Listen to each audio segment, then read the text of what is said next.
Alex. General? Ranks later, all right?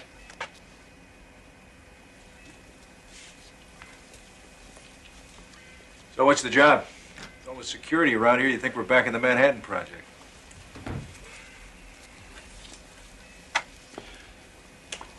2 months ago, this was a research lab.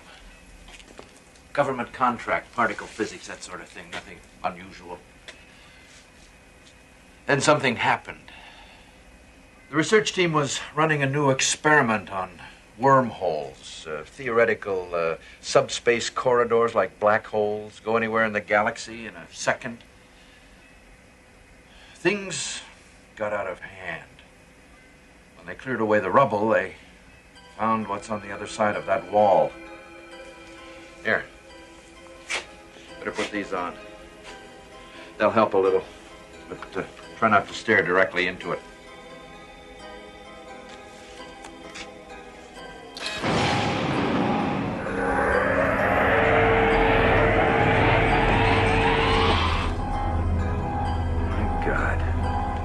When they found it, we brought in scientists from all over the place. Cornell, NASA, JPL. They've poked and prodded and scanned. The high IQ types from Caltech said terminology is irrelevant. I called it a gate. They didn't argue. A gate? To where? We don't know. Hell, we're not even sure how it got here. All the data from the experiment was wiped out in the explosion. But somehow that equipment in there is generating it, maintaining it. Well, we'll probably figure it out in time, but right now it's as if we've unlocked a door and forgotten the combination. So if we close it, we may not be able to open it again. We have to know what's on the other side of that wall, Alex. That's why we called you. The brass wants you to go in there.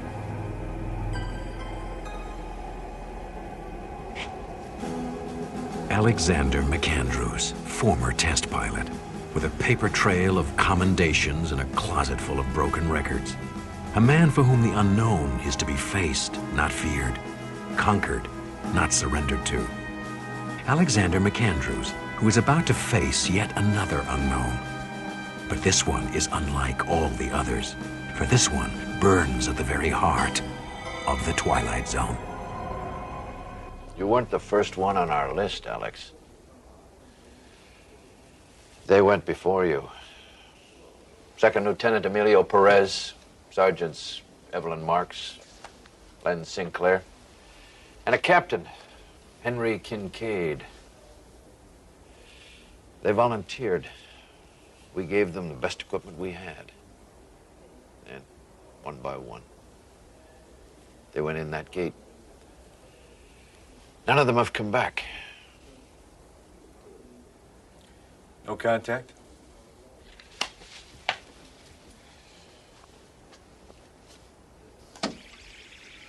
I'm through. It became gone. There's something here. Can you see it?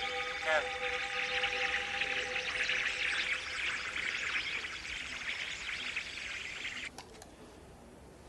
Maximum contact time, 10 seconds.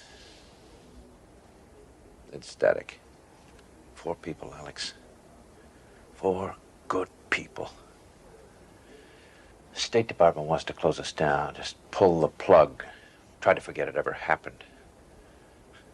Pentagon wants to push ahead on grounds of national security. But as far as I'm concerned, those people are still alive, and if there's any chance to rescue them. Understood. I didn't want you for this, Alex. You've paid your dues and then some. Don't know if you've heard, but I got the word last week. Seems like I'm getting a little bit too old to be a rocket jockey. Putting me behind a desk. I can't live with that, Greg. So, given the choice, it'd be a great way to go out, wouldn't it? You'll come back. If anyone can make it, you will. You're a good soldier, Alex. That's what Sarah said the day she left me. Good soldier. Always ready to follow orders, do his duty. Last chance. You don't have to do it. Look around, General. What else do I have? So where do I suit up? Systems check beginning by mark. No interference. Reading 5 by 5. Recorders up and running. All right. Need binary reprocessors. Field stable. Is there anyone you want me to? I'll see you soon.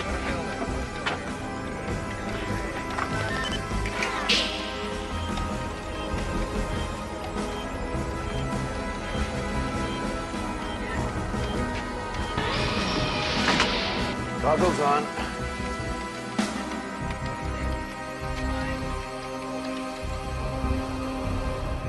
Okay, ray shield.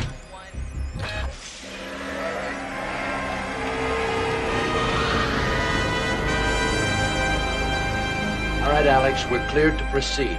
Now remember, no heroics, strictly threat analysis. Just go in, take a fast look around, then get out of there. You copy? Affirmative, General. Entering the gate.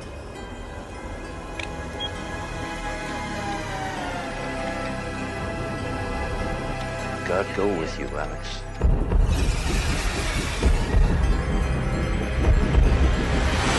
Pure white light. Have a sensor. Very, very fast.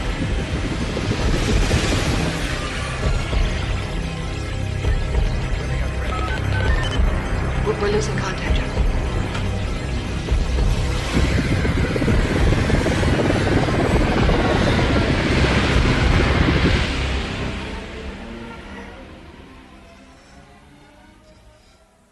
ComCon.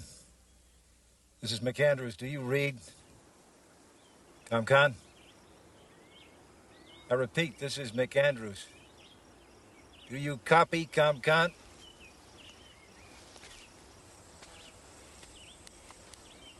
I don't know whether you're getting any of this or not, ComCon, but I'm gonna keep recording anyway. I found a glove.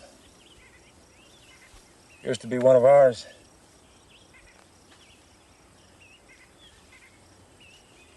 Atmosphere and environment seems similar to ours.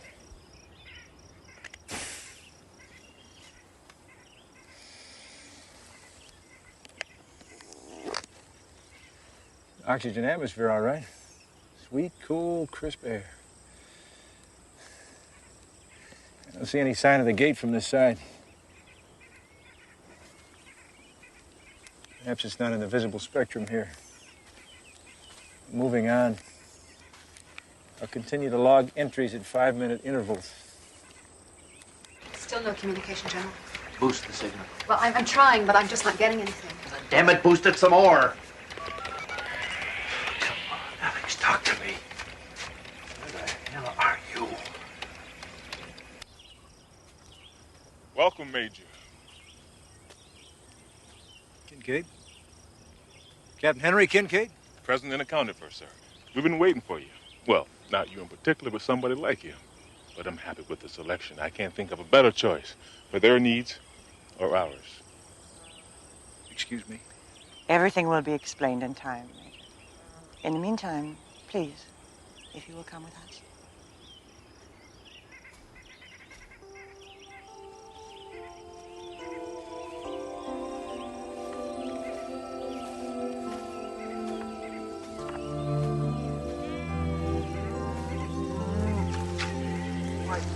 What is this place? Call it heaven.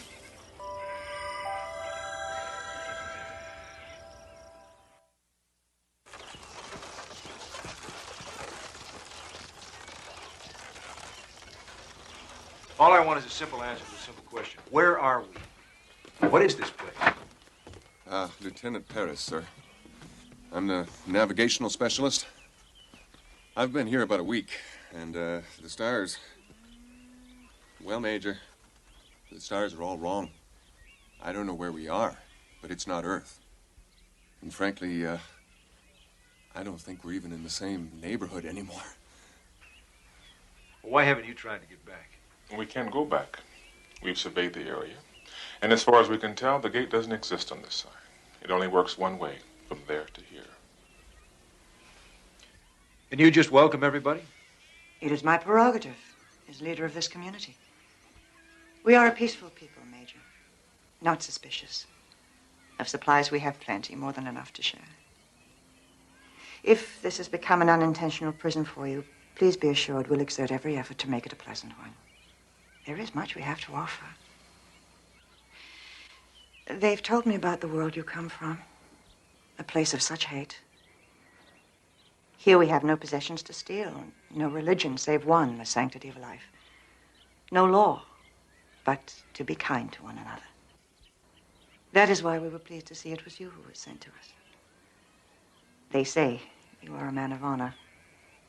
It's the kind of place we've all dreamed about, Major. I think I'll reserve judgment till I've checked things out for myself. We encourage you to explore, and we will give you all the help we can, as we did to the others. I sense in you a man who's been searching for peace for a long time without finding it. Here you will.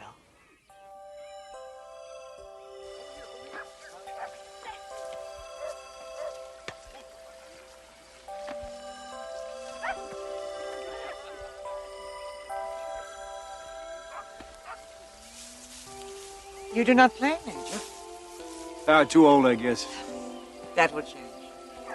I'm not quite as old as you think. Have you had any luck trying to find the way back? None, you were right. Dawn to dusk, we searched every square inch of the area I came through. Nothing. It's a funny thing, though. The more time I spend here, the less I begin to worry about it.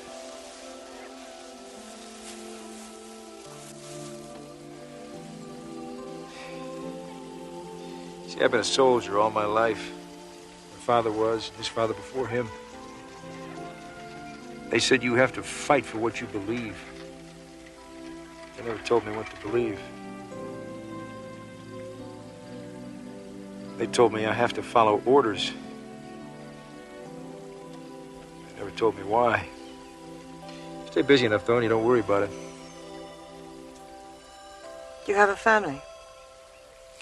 Not really. My wife left me about a year ago. Said she didn't believe in bigamy. Couldn't compete with honor,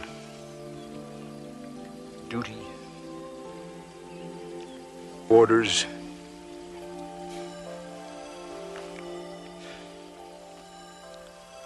I'm glad you're here, Alex. I'm very glad.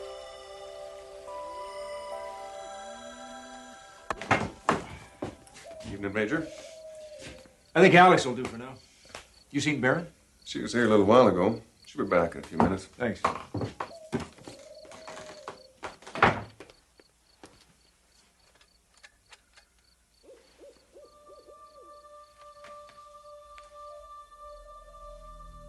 It is now 3 days, 12 hours since Alexander McAndrews went through the gate.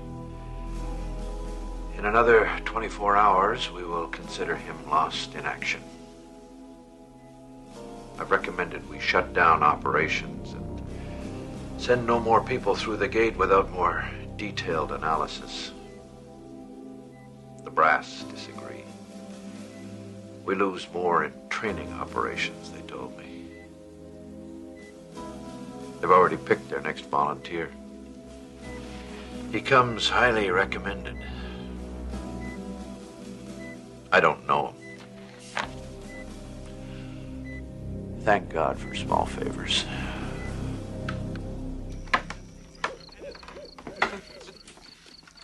This place is having on us is incredible. We love it here. You lied to me. Alex, please. You lied to me. You told me there was no way out, but there is. That gate's still there, all right? But it's only because of refraction you can only see it at night. So you made it a point to take me there only during the day, knowing that I wouldn't find anything. You decided to stay here and keep everybody else with you. We told you the truth the best way we could, Major. If we went back and reported what we found, this place would be swarming with troops and experts and God knows what else. They'd ruin it. That's garbage. Is it? You know how the military thinks. What do you think would happen if they got a hold of it? You could leave out some of the facts. They have ways of making any of us talk. Truth serums, you name it. Perfection is a fragile thing, Major. It doesn't survive the microscope. When we saw what kind of place this was, we took a vote. The decision was unanimous. We're not going back. This is Eden, Major. Would you want to be the one to bring the snake into the garden? You're forgetting something.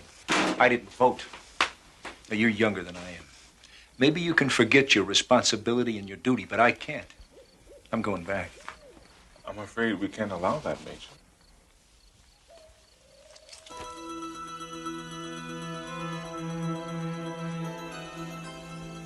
See how easy it is? The first solution of the angry man. How many other guns you want to turn loose here? I don't want to hurt you, Kincaid. But I'm ordering you to get out of the way. Then you'll have to kill me, Alex.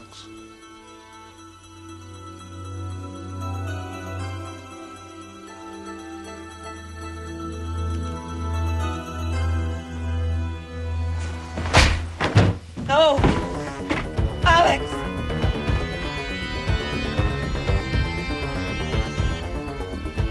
Alex! Please wait, don't go! I'm sorry, but I have to. Why? You said yourself there was nothing back there for you! Because I'm a good soldier. That's all I've ever been. Maybe that's all I'll ever be. You take that away and what's left? You said yourself, I'm a man of honor. So please, lead me with that. That's all I have.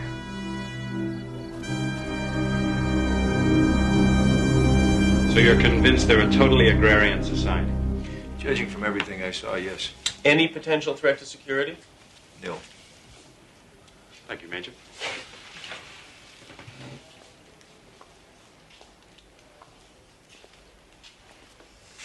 I think we're in a perfect position. The press isn't aware of the situation. It's a whole new frontier.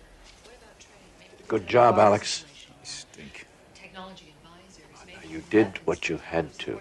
You followed orders. Yeah. Keep the guns in our hands. Yeah, I did that, didn't I? Kind of like the symmetry of that. Well, I still think it's worth considering. I think you're overlooking the strategic value of this situation. The first strike potential is enormous. There's nowhere we couldn't hit with troops or tactical nukes in a hot second. Hell, we could even store the stuff up there, and no one could take it out with a first strike. Tell me something, Greg. Get their hands on the same technology. Would you have let the snake into the Garden of Eden? Fortunately for me, that wasn't a decision I had to make. Why we have to go in now, so that we can call the shots. I mean, the Pentagon is dying for an opportunity like this, and we must prevent any kind of leaks whatsoever, or the whole thing is shot.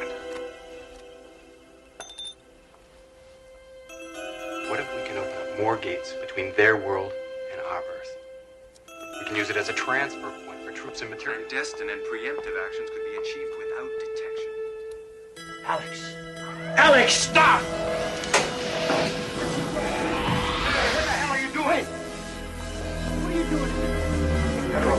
Hey, tell the brass that perfection is a fragile thing.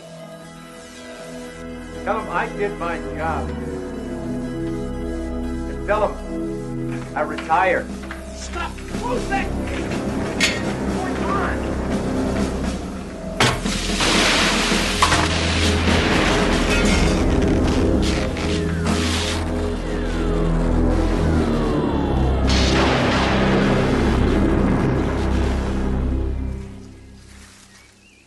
Are you sure they won't build another? It's a free combination in the first place. If the gate were still there for them to study, maybe they could duplicate it. But it's gone permanently.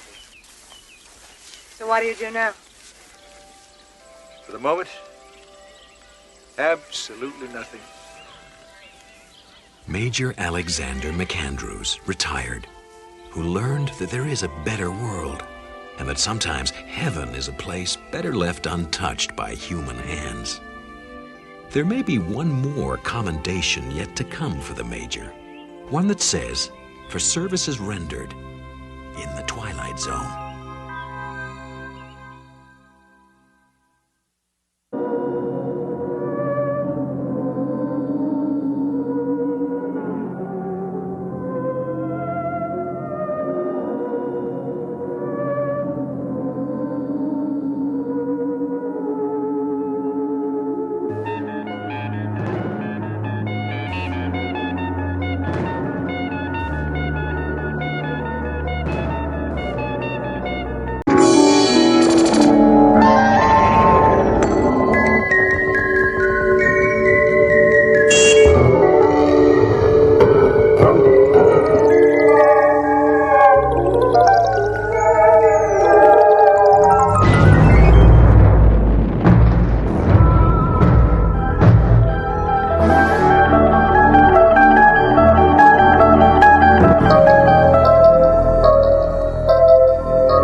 way of being there when you need them, and sometimes when you don't. As Alex Mattingly and his son Jeff are about to learn, courtesy of a very special friend from the Twilight Zone.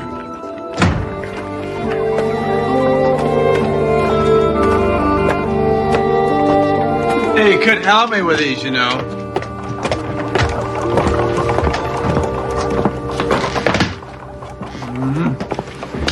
Come on, let's go for a walk. Show you the woods. I hate this place. How can you hate it? You just got here. I wish I was back with Mom. Oh, hey, wait a minute. You can't keep doing that. You can't get mad at Mom and stay with me and get mad at me and want to go back and stay with Mom. It's not fair to any of us. Well, what's fair about sticking me out here where there's nothing but trees? I know how it looks, kid, but it's not that bad. Come on now. You remember when I told you about staying out here with great-grandpa when I was your age? Remember that? Well, that was my first summer here. And I had fun. You will, too? Will not. There's no kids around.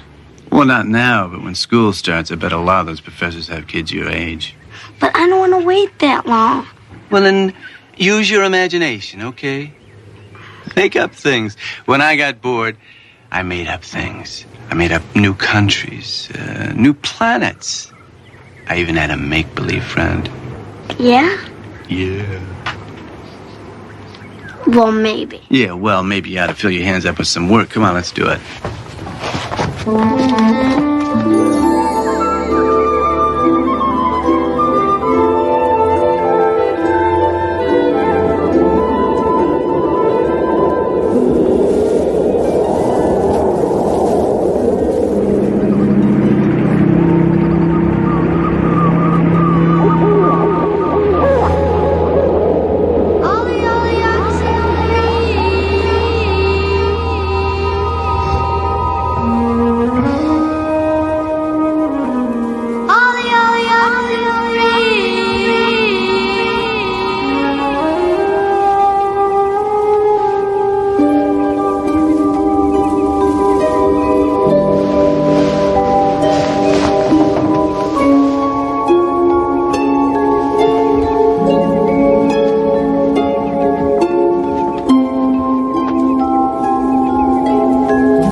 Hey, kiddo.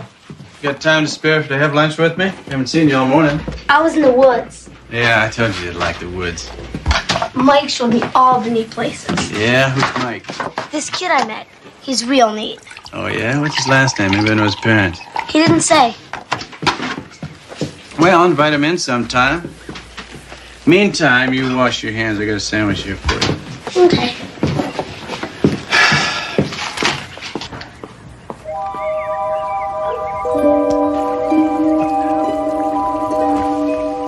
Jeff? Jeff? What? You told me to wash my hands. Yeah, wash your hands.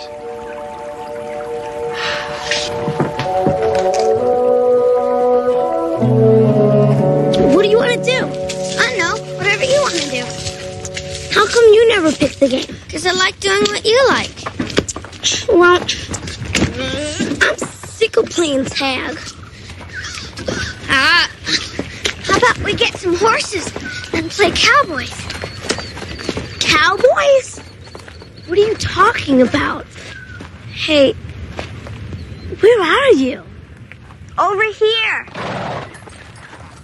If you think Cowboys is dumb or something, we can play something else.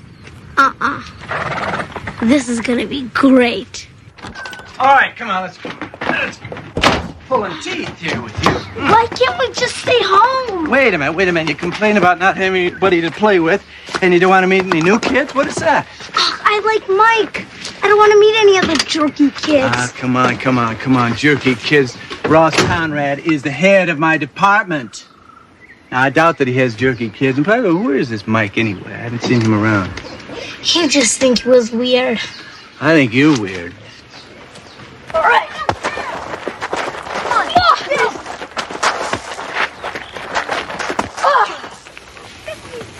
You don't mind being so far from campus? Though I'm sure it is quiet. Well, it's good for my writing, but it's a little tough on Jeff not having other kids around to play with. Well, anytime he wants to come up and play with our little guys. I appreciate that.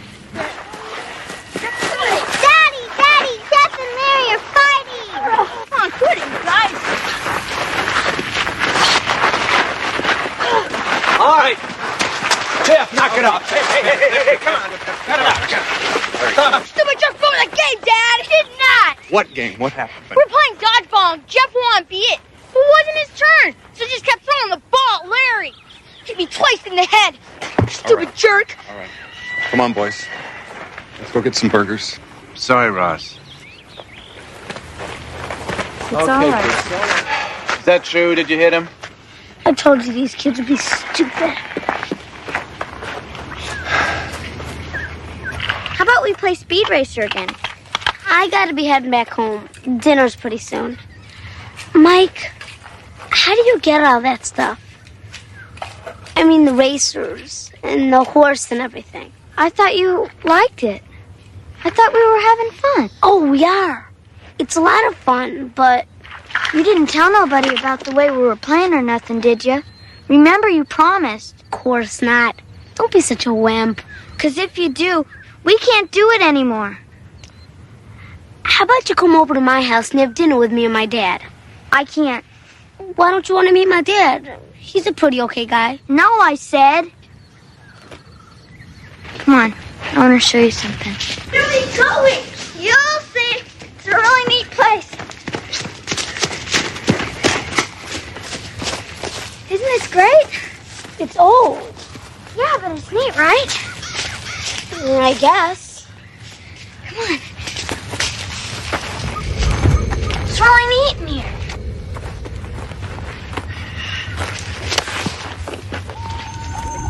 Isn't this great? This place is falling apart. No, it's not. It's just dust. I'm getting out. Come on, it's neat in here. Isn't this neat? This is really cool. Yeah, it is. Oh, you're right. Isn't this great? This place is so cool.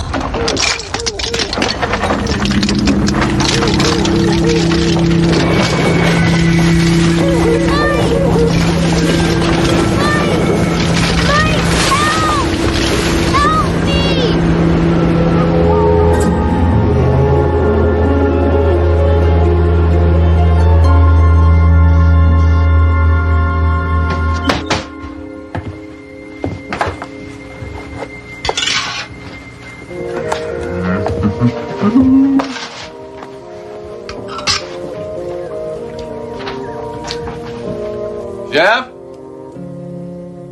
Jeff?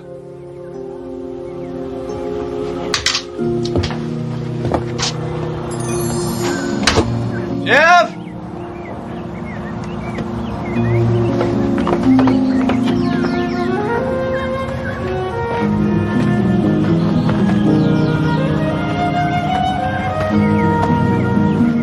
Hey, Jeff!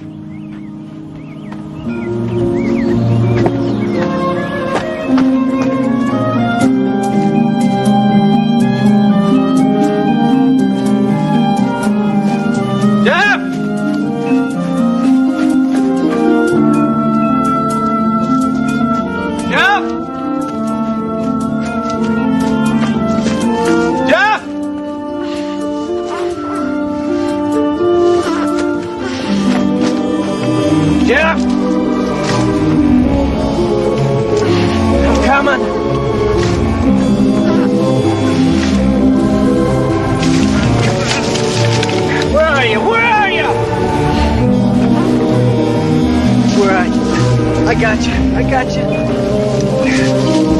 Come on, Jen. Here we go. Come on. Come on. Come on. Come on. Gotcha. Gotcha. Oh, kid. Oh, Jeff. Oh, you okay? Yeah. Boy. Pulled him out just in time. A few more minutes. As for you, young fellow, I hope you learned a lesson about playing in dangerous places, Bye, Doc, thanks. He's right, you know. You should never have been playing in that place. Now, don't go anywhere near there, okay? And if this friend Mike leads you into situations like this, I don't want you playing with him. He's the only friend I've got. You can't take him away from me. He likes me. He's the only one who likes me. I like you. Your mom likes you. We love you. Then why can't I stay with the both of you? It's like you get tired of me, and then she gets tired of me, and I'm always going back and forth because none of you like me enough to keep me.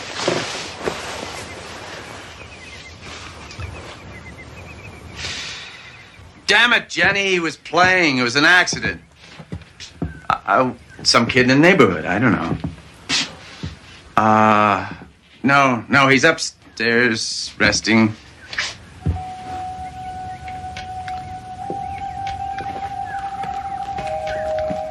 Look, Jenny, I gotta go. I'll have him call you, all right? Bye.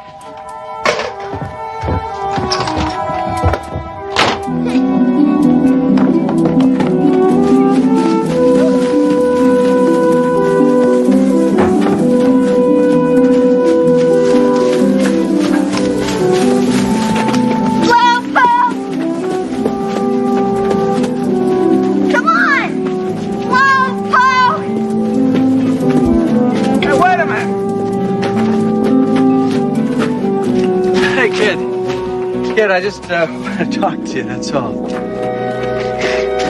Kid? What's the matter, Alex? Don't you recognize me? I mean, it hasn't been that long. Come on. Mike? Mike. Of course it's Mike. How'd you get to be such a drip? I mean, you can't even keep up with me anymore. Oh, wait a minute. This isn't possible. You're not real. Of course I'm real, Alex. I mean, I'm here, aren't I? Okay. I'll give you back your stupid yo-yo. Maybe then you'll believe me. It's a rainbow rider just like mine. It is yours. I saw you carve your name in there with my own eyes. You gave it to me to take care of when you went away. But you never came back, Alex. I waited. But you never... I never gave it to you. I never gave it to you. I was angry at you. I threw it into the forest, and I only pretended to give it to you. How could I give it to you? You're not real. I just made you up, didn't I? I could only see you with my mind. How can you be here? I've been waiting a long time for someone to play with. Someone like you. I guess after a while, I fell asleep or something. But when you came back, I woke up. So, you want to play cowboys or not?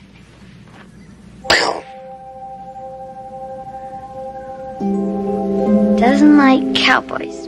Okay. How about... Tag, you're it.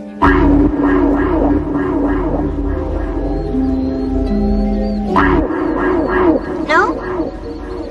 Then what? Wait, I know.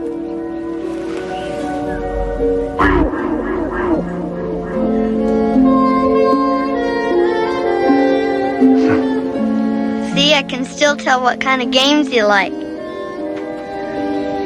No more games. No, we can't play. We were kids then.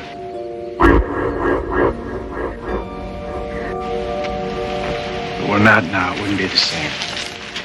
Maybe you're right. I mean, you didn't make me up. You just, I don't know, You made up the way I look. I took it from your mind. Back then, you needed a friend. You needed one really bad. That's why I came back with Jeff to play with him, just like I did with you. You let him into that mud fort.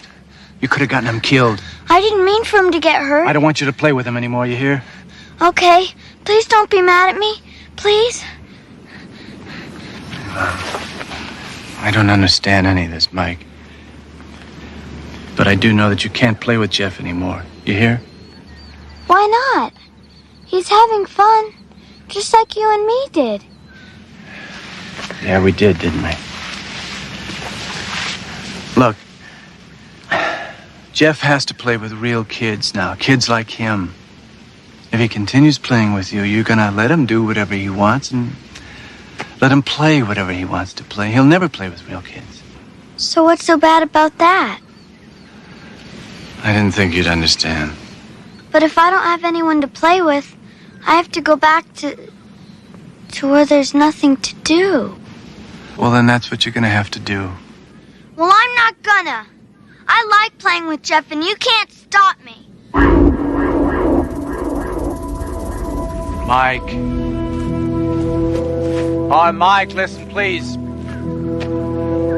Sometimes you gotta do things you don't want to do. That's what a real friend is. We were friends once.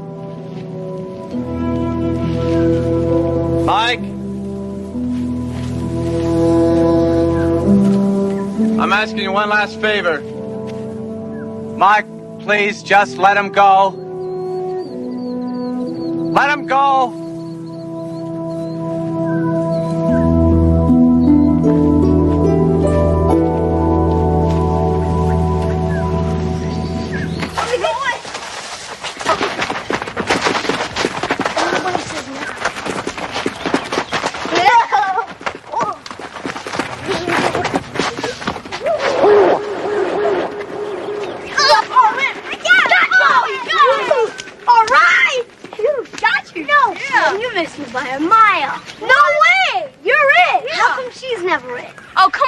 She's just a little kid.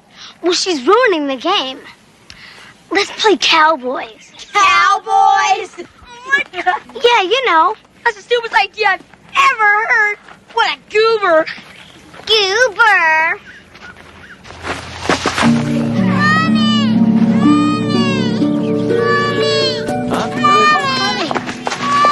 I'm all right. You okay?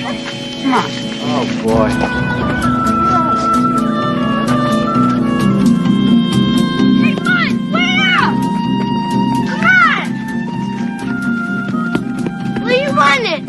To get away from you.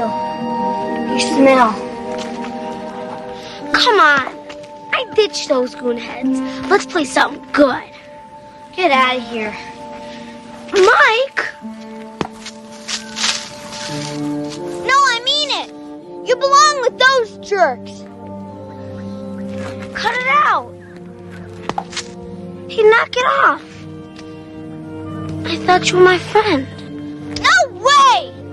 You're a jerk. I never liked you. I was just kidding you. And you even fell for it. Now get out of here and don't come back. I hate you.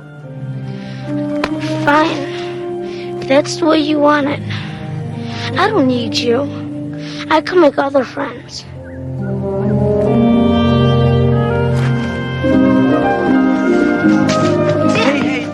Jeffy. He said he liked me. It's all right. He told me he liked me. I know. And now he says he lied. Oh. Why won't he play with me anymore? Well, maybe he's not such a good friend after all. Now, look, when I was your age, I had a friend just like Mike.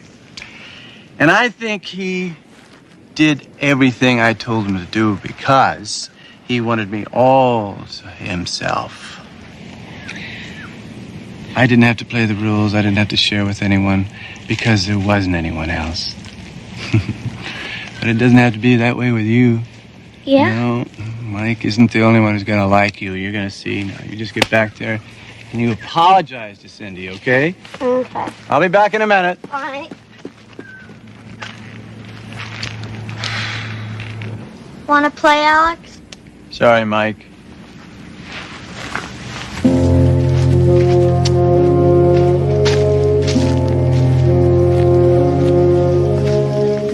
I do have to go then, don't I?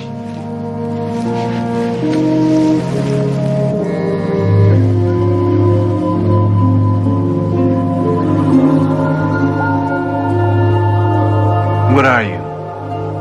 Really? I am simply of this place. I have been here since it first existed, and so I shall be always. You and me, we had fun once, didn't we? Yeah, we sure did, Mike. What you did meant a lot to me and to Jeff. What are friends for? Holly, holly, oxen, holly, oxen. Bye, Mike.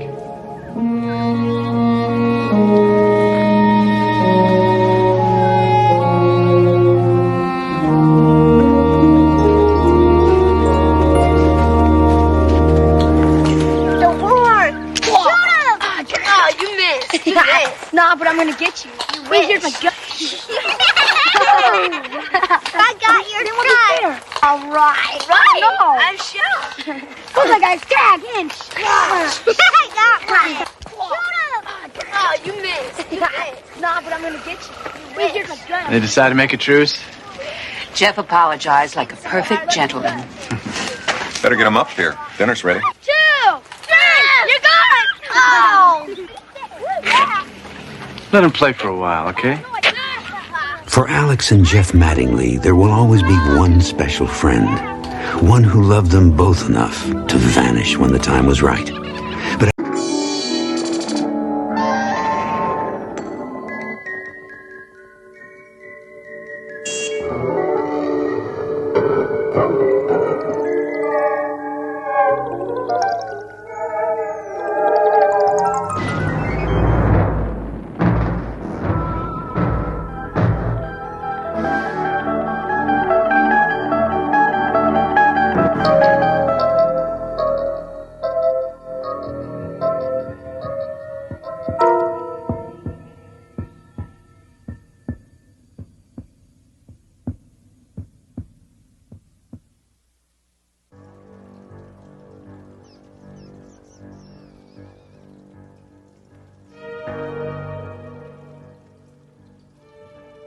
current guest in room 2426, Martin Decker, theoretical biochemist. Checked in for observation a week ago. It seems he was displaying antisocial behavior, wrong thinking, and other intellectual crimes against the state. Diagnosis: schizophrenia, curable only by intense therapy sessions, followed by a full confession and disclosure of the facts. Once cured, Martin will be released. Or buried.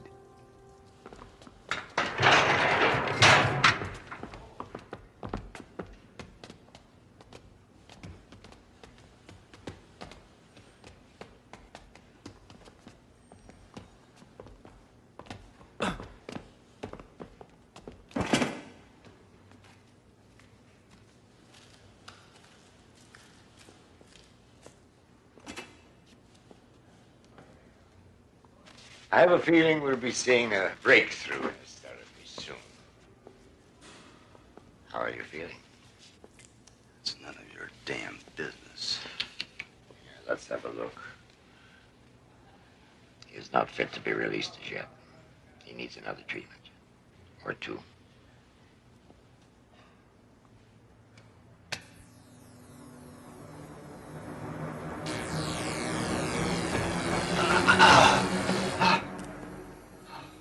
You could make things very simple by telling us where to find the notebooks. Notebooks? What notebooks? Oh, dear. We're going to have to start all over again.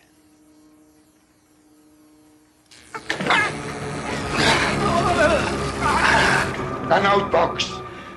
You'll never see them. You're willing to suffer for a few sheets of paper, a few chicken scratches in ink. What is it anyway? It's only a new way to kill grasshoppers. You make a little modification here, a little adjustment there, and then you can annihilate millions of human beings. Then why did you do the research if you never intended to use it? I'm a scientist. You wouldn't understand this, but there are people who believe that ideas have an innate, intrinsic value. Oh, well, we believe that ideas have value. Values when applied to the service of the state. You see, until then, they're just worthless, abstract, theoretical equations. Come, Dr. Decker. Surely you must have known how this might be put to use. I was blinded by the research grants and the awards and my pride in my work.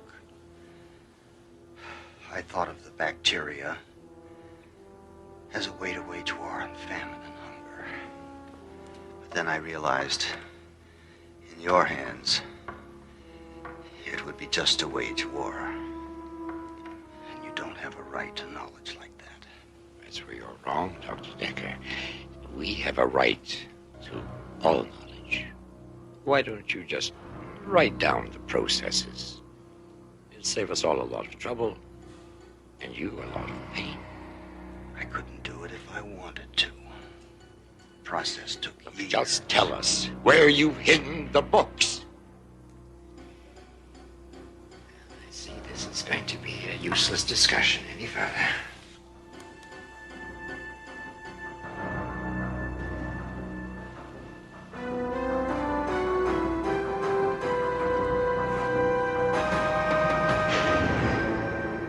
It's totally wrong. Oh, come on, Martin.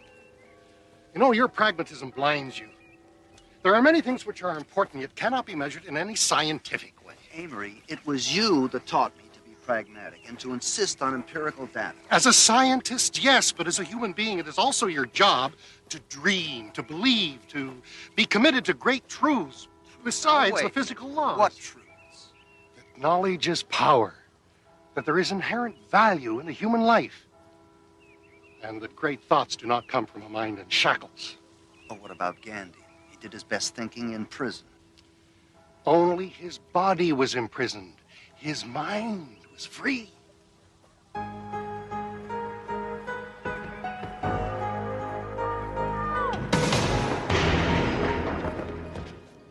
a playmate for you.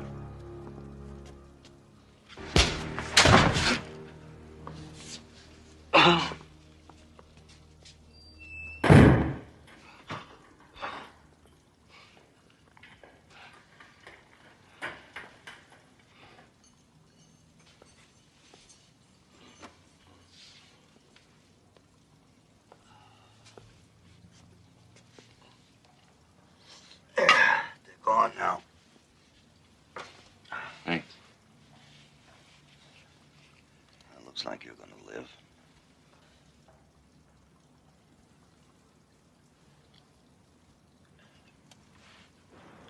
Can I have some more? There isn't any more. Till morning. What? You gave me the last? Yeah, that's all I'm gonna be able to give you. You're on your own now. I had no idea it's going to be this hard. It gets worse. So what'd you do to get thrown in here? Sleep with some bureaucrat's wife? Wish I would have thought of that. That would have been the easy way. But I like the image of the outsider fighting against impossible odds. Kind of like you. What do you know about me? A lot. In a sense, we're brothers. You're not my brother. You don't know anything about me.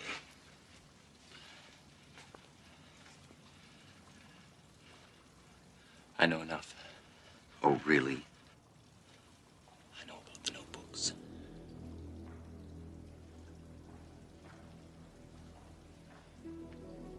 Who sent you? Friends, your sacrifice has not gone unnoticed. You have allies who think as you do. I'm here to help you escape. Escape? You're a fool.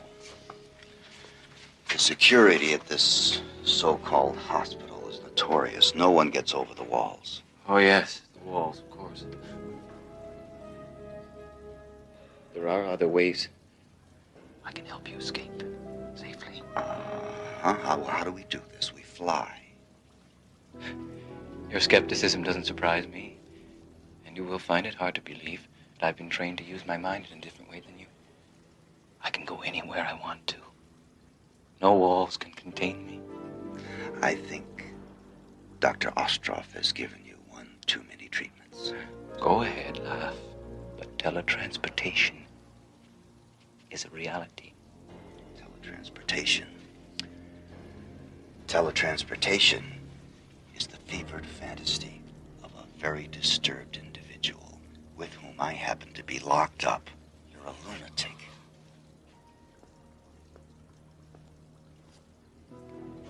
It does sound ridiculous, doesn't it? Yes, that sums it up very well. Is it so ridiculous to think that men can transport themselves with the powers of their minds when they already use a simple beam of light to carve holes in granite and knock satellites from the sky? Shining a beam of light from here to there is very different from teletransporting matter. Is it?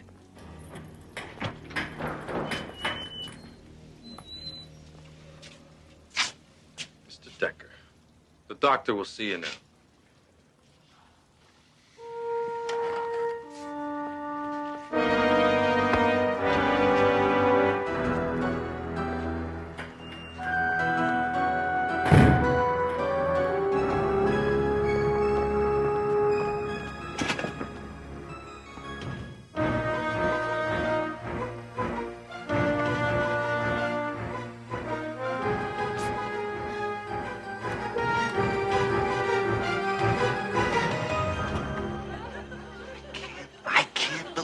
We're here.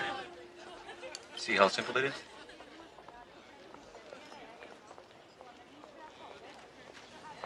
It's been so long, I forgot what the real world was like.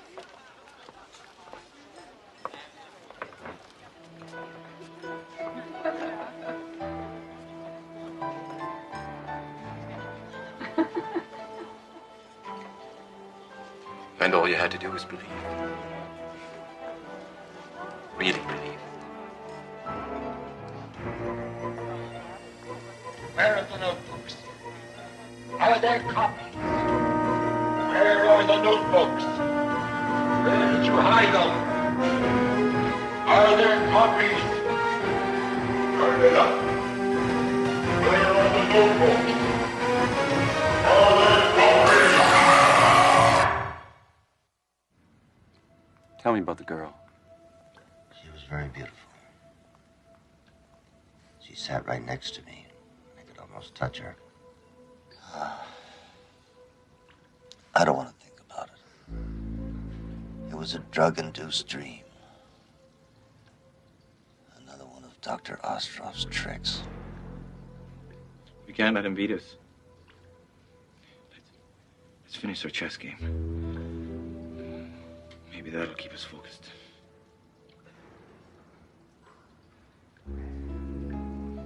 Bishop to queen 4. Bishop takes pawn. Bishop takes pawn, your move. A rook to king 7, check. Right. Good move. Let's see, king to knight. Knight. I can't. I just can't see the board anymore.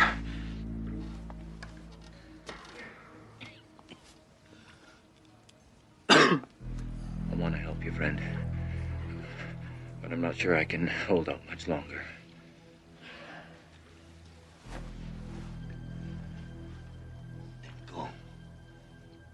Go! If you can go take a walk on the beach or spend the night in some woman's arms, go! Leave me alone! I can't. I have a mission. Unless I get you out of here, I failed. You are not the only one with convictions, you know. idiot. They've gotten to you. They're making you believe these damn dreams. They're illusions. Let them go. It's you they've gotten to. You've lost your faith, your imagination. I can get us out of here. Look. We can be free. Just answer me this. Why didn't you just appear here in the first place? Why were you physically thrown in here? For them. For the people who run this place. I knew you'd be hard to convince, and I knew I'd have to spend time here. But Martin, I can't do it alone. To get you out of here, I need your cooperation, faith, your belief. Just leave me alone. I don't want to share in your insanity.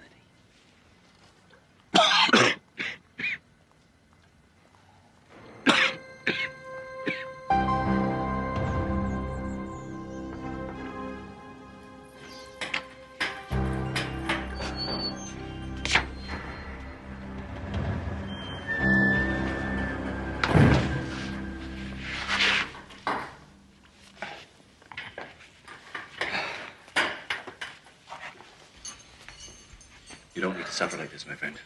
Oh, stop. Just listen. All it takes is belief. All right. Let's just say for a moment that I believe. How do you do it? How do you transcend matter? Like all great truths, it's profound yet simple. You believe with all of your being that you're in another place than you are. Just like that? Only if you truly believe.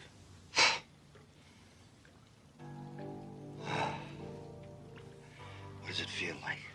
It's kind of hard to describe. It's kind of, well, the closest thing I can think of, it's like falling asleep, feeling weightless. What if something goes wrong? At least you won't be here. Well, I'll do anything to get out of here. So you just tell me and I'll do it. All right, close your eyes. You believe, don't you? Yes, I believe it. Fine. How do I know where I'm going? I'll guide us in our journey. Just let yourself go. You'll be safe. Just let go. It's a safe place where no one can find us. A room above a boulevard. A safe place.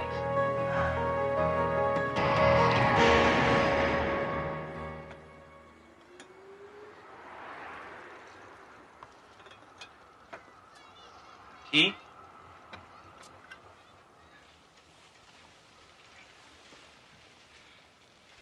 What is this place? A safe house.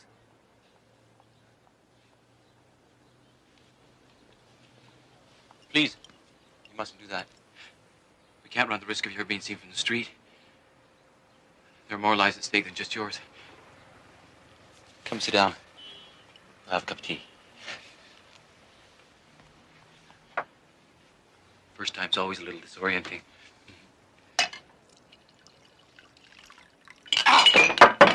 Why'd you do that? I just wanted to make sure that it wasn't a dream. You convinced? I can't believe we did it. We got out. But how was that possible? I have to understand the mechanics of this. It has to be some kind of biochemical energy exchange. How do you work it? You made it work. Yes, I did, didn't I? But how? In due time. Sit down. We have more important business. What could be more important than a scientific breakthrough like this? The notebooks. We've got to destroy them. Of course, I'll have to go and get them. No. That would be too risky. It's broad daylight out there. Well, I'll wait until nightfall. No, it can't wait. Tell me where they are and I'll get them. No, it's too important to trust anybody with. Besides, what if somebody sees you? Ah, me, I'm nobody. I'm a mere flea on the back of the system. But you're known. You're a real threat. By now, your picture's been circulated. Every cop in the corner knows who you are. All right. All right, give me a pencil. You have to go to the university. And you go to this room in the biochemistry building. And behind the lectern in the wall is a false panel, and the notebook is there.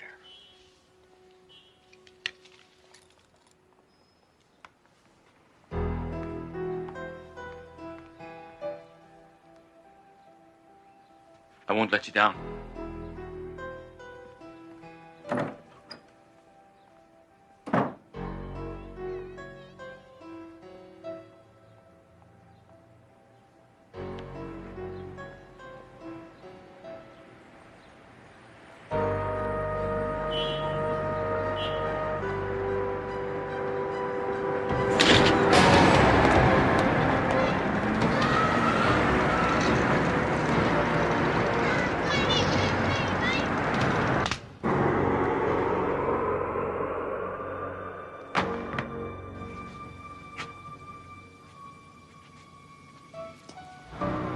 Good work.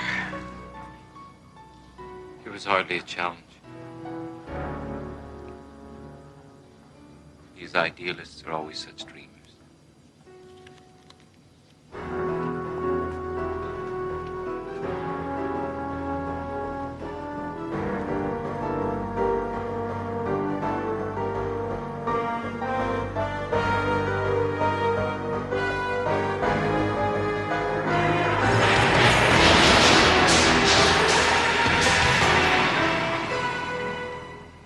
He's gone.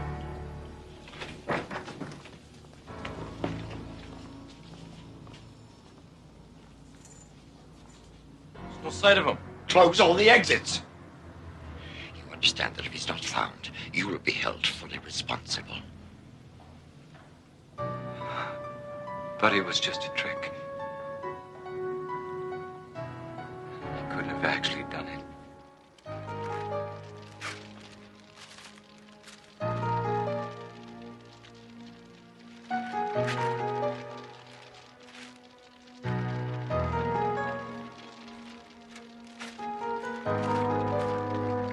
As man has progressed, up from the mud and down from the trees, his best tool has always been logical thought.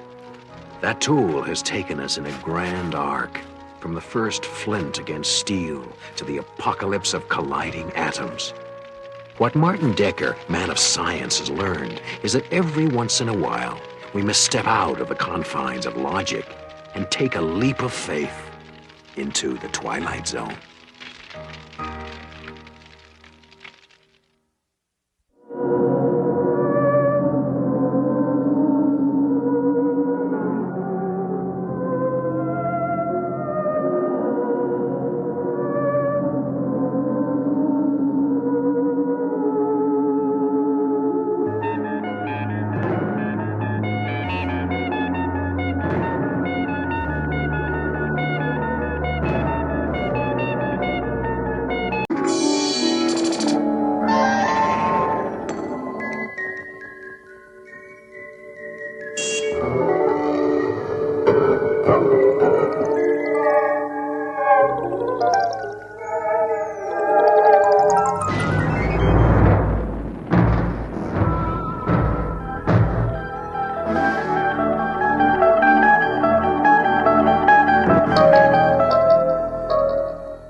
Yes, hello, Mr. Foster. This is the unemployment office returning your call.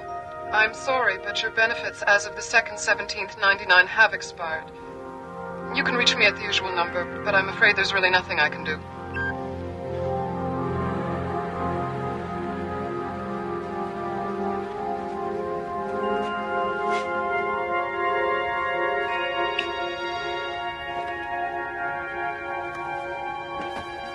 The year is 1999. Within the box, evidence that some things do not change with the passage of time.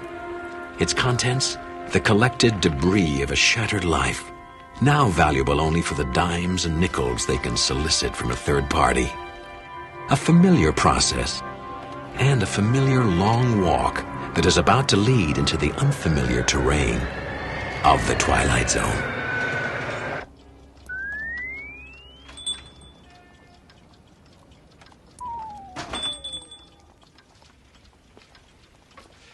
Yes, sir. Something I can help you with? Well, I'm afraid I'm not buying. Selling then. Yeah. Bring it over here. Let's see what you got. I know it's not much. You know how it is. Hard times, lots of things going wrong. Mm-hmm. I guess you hear that a lot in this business, huh? Yes, I do. $50. The watch alone is worth that. Make it 60 then, but that's as high as I'll go. There's a depression on, you know. You can take it somewhere else, but you won't get any more, and when you come back, the offer will be 50. Flat. Couldn't you make it 65? Done. Sure you've nothing else to sell? No. You weren't sent here, were you? Referred? Referred? No. Look, if I had anything else to sell, it'd be in the box. I got nothing left. I'll tell you what I do have. A gut full of pain. You want to make me an offer, go ahead. Now, what's the going price for pain these days?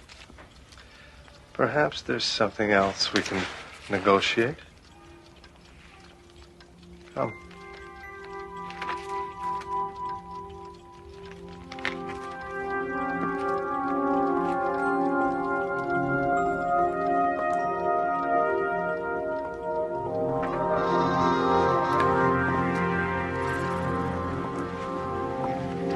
You're familiar, I trust, with memory dipping? Only what I read in the papers. Seems to be the big trend these days, renting people's memories. Yes, it's become quite popular among those able to afford it. The usual practice is to scan a subject's memories and copy them onto a computer chip. You can take a skier, copy his memory of his best race, and by plugging into that, you can experience what he felt. His feelings, his thoughts, the way the snow felt under his skis, the roar of the crowd at the finish line. A fascinating concept, is it not, Mr. Foster? Mr. Foster. Unfortunately, copied memories are not as vivid as some might like. It's like seeing a video that's been dubbed too many times. The color is washed out. The experience less than 100% real. So, a market has developed for connoisseurs looking to sample a far more intense experience. For that, they require not dubbing, but direct transference. We go in electronically and slice away memories. A minute, an hour, a year. We can remove these memories and store them for use by others. And the experience is quite painless, of course. And illegal. Eminently. And the wonder of it all is the product is not a distortion of reality. It is reality distilled. For those who buy, the risk is quite worthwhile. As for those who sell, the rewards are quite reasonable. How much would I get? Depends on what we can find. I've never really done anything special. Unnecessary. Look at the soap operas, Mr. Foster. No alien invasions, no vast sagas. But they know the value of voyeurism. And so do I.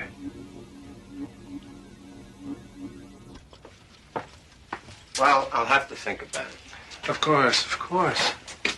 Wouldn't have it any other way. Do think about it. And while you're thinking about it, think on this. What have your memories done for you lately, Mr. Foster?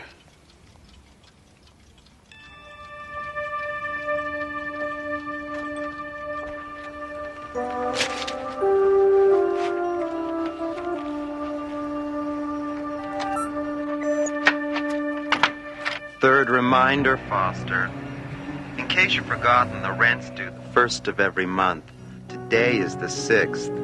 Either I get the rent from you by tomorrow, or I'm throwing you out. Am I clear? Have a nice day.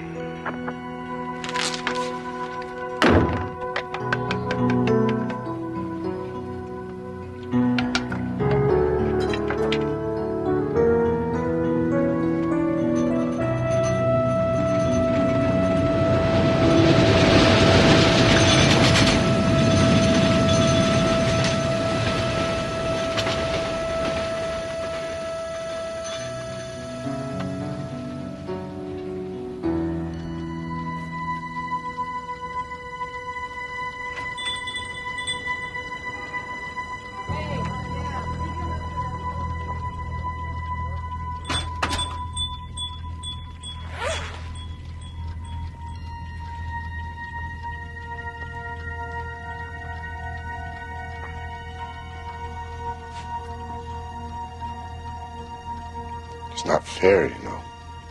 Very little in life is, Mr. Foster.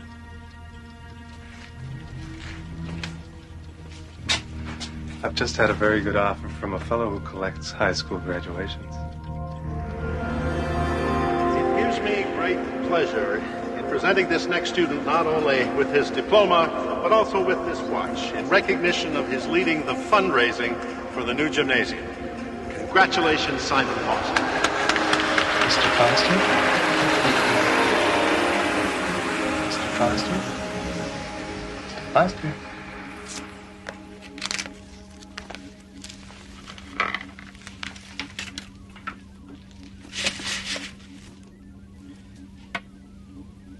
Here, drink this.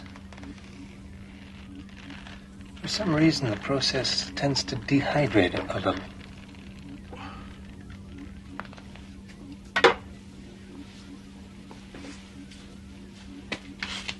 A perfect transfer? How do you feel? I don't feel any different. Of course not. But now there's just a tiny gap in your memory. Just so. Everything between 8 o'clock in the morning and 8 o'clock in the evening of the day in question.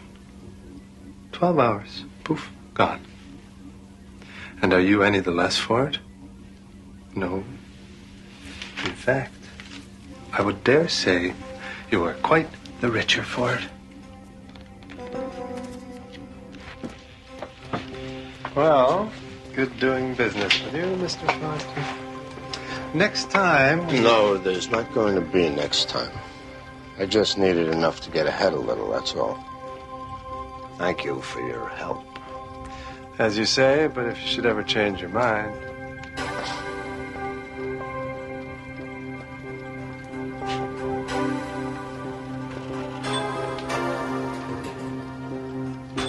Be seeing you, Mr. Foster.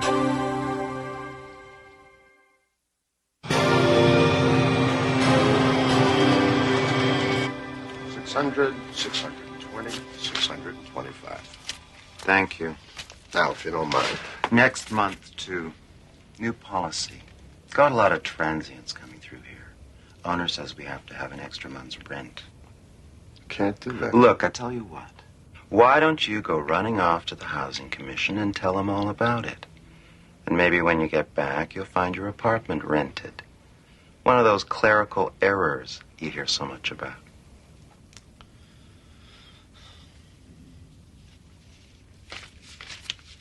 I'm sorry, Mr. Foster, but there are no openings in your area. When a vacancy opens up in your field, you will be notified at that time. Goodbye.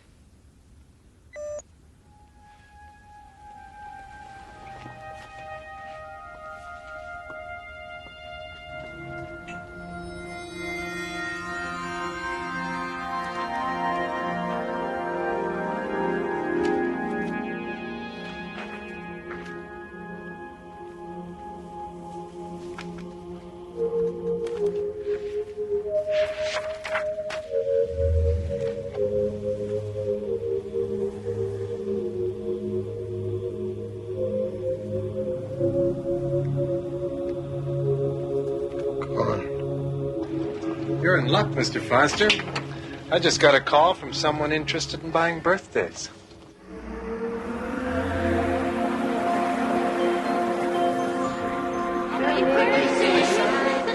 There's 5 candles, Simon, and 1 for good luck.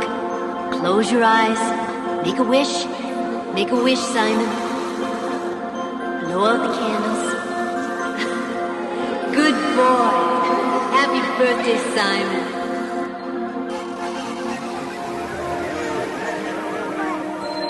Darling, look at Simon.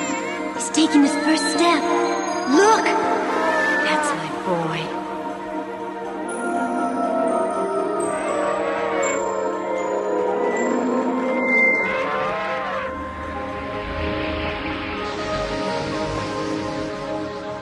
I just wanted to say, you're a great dancer. Thank you. It was very nice. I have to go inside now, but I'll never forget this.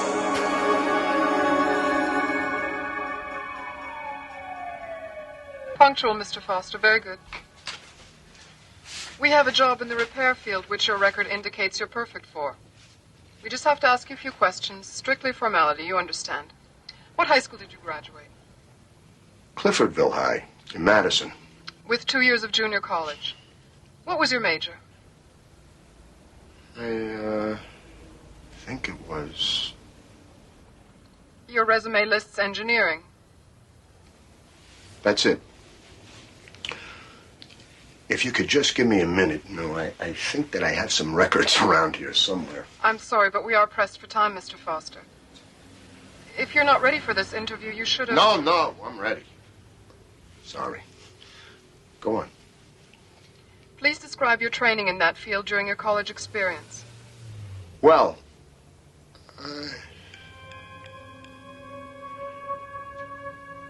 I require specifics, Mr. Foster.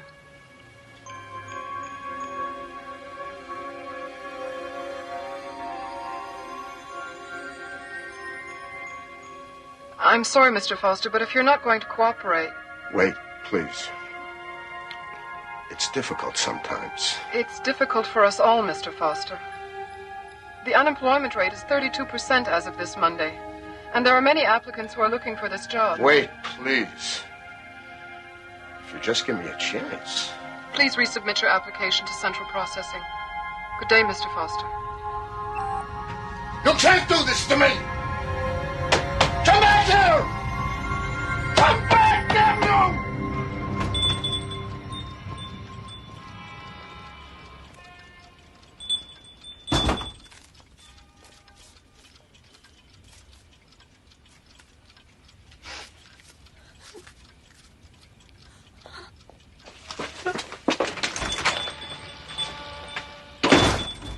My God. How many? How many others? I run a business, Mr. Foster. Like any good business, it depends on volume and diversity. One must be responsive to the fluctuations in the market.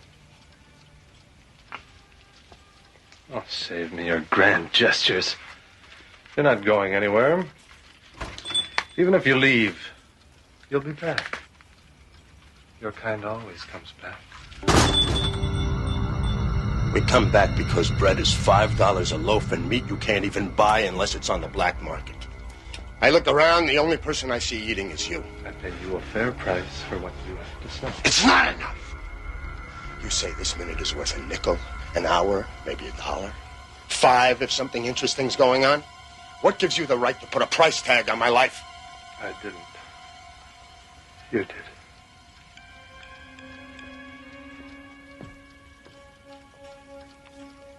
Yeah.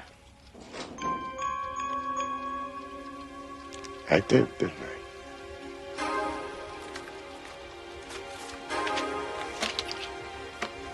So what'll it be today, Mr. Quint? Trip to the zoo? Ride on a roller coaster? Why don't you take my first marriage? Save us both some grief. Not interested? I'm only buying one thing today. We need a companion piece to the young lady who just left here. I want to buy the first time you made love. I can make you a very good offer. No.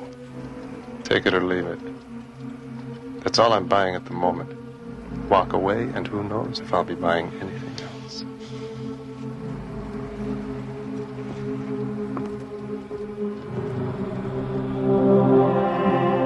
Tell me. Just tell me you love me. It's not silly. Just tell me you love me.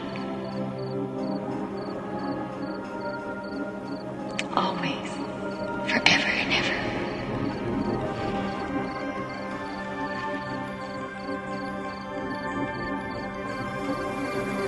That will be all?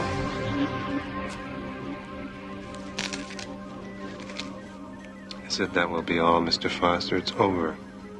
You can go now. Your payment is on the counter.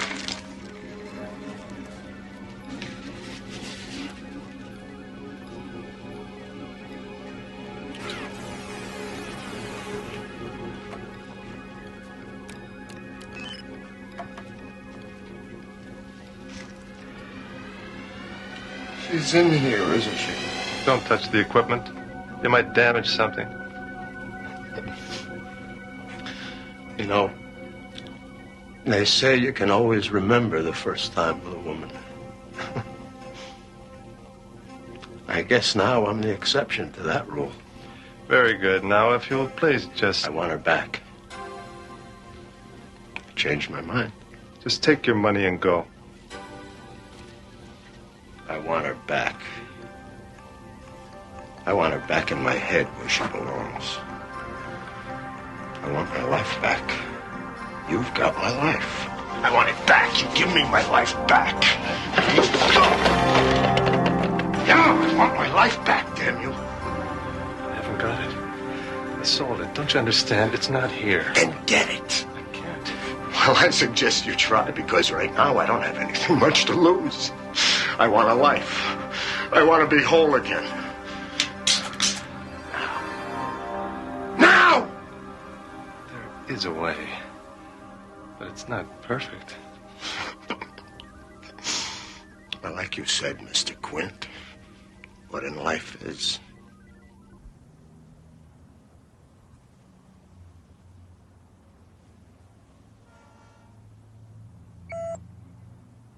We received your new application, Mr. Foster.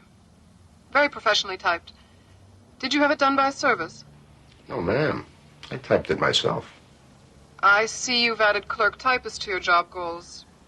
And a number of other occupations. Where exactly did you learn to type? I had 3 years of typing at Sorworth College. It's all on the resume. But Sorworth was a women-only college at that time. How do you explain this? I graduated college on June 12th, on the year shown. And then I graduated college again on July 1st of the following year. I attended and graduated Lenox High School, also Chula Vista High School. Mr. Foster. That was shortly after my return from London. Did I tell you I have 2 children? I remember when they were born. It was such a moving time for me, being an only child. I remember my 5th birthday. My brother and my sister helped make the decorations. Mr. Foster. But, of course, the credentials are what's at issue here. I should also mention that my German is quite fluent. I spent most of the last year in Vienna, and I worked as a translator and a secretary and a bus driver. And I interned at the Institut de Neurologica. Prior to that... Exit Simon Foster.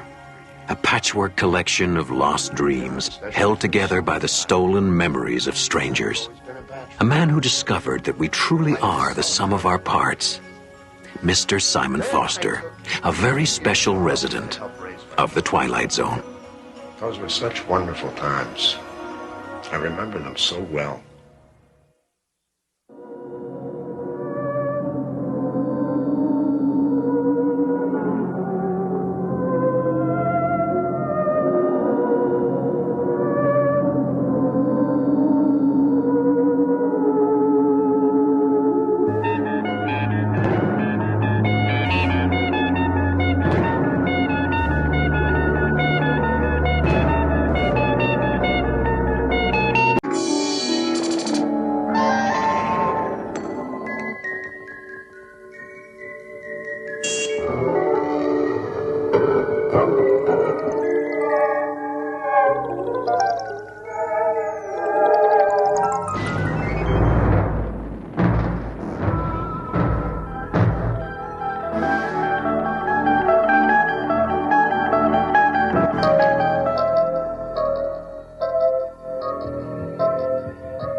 Andrea Moffat longs for true love.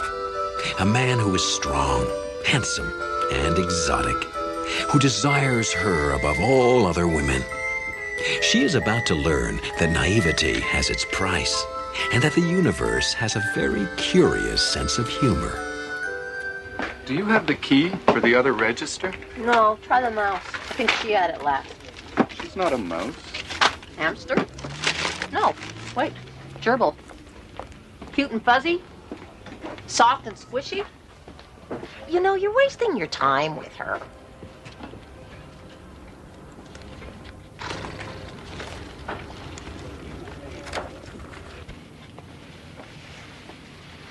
Hi.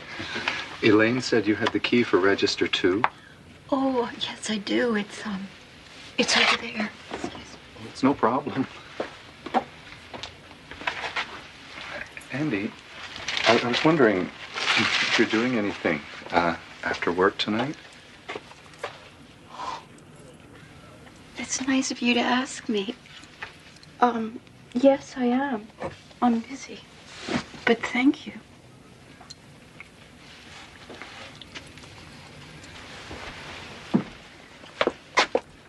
Squeak, squeak.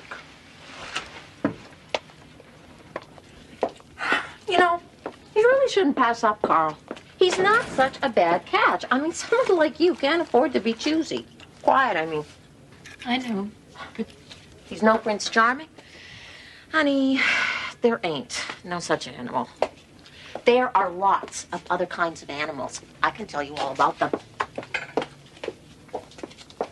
They're the ones who would rather chew their arms off than stay until morning. And then, of course, they're the ones who expect you to make breakfast for them as a reward for their performance. Elaine, you said you were going to give up those downers if they ever catch you. But they won't. Because my dear, sweet friend Andrea is going to watch out for me, isn't she? One of these days it's going to catch up with you. If I didn't take these, I couldn't sleep. If I couldn't sleep, I couldn't work. We wouldn't want me to lose my job, would we?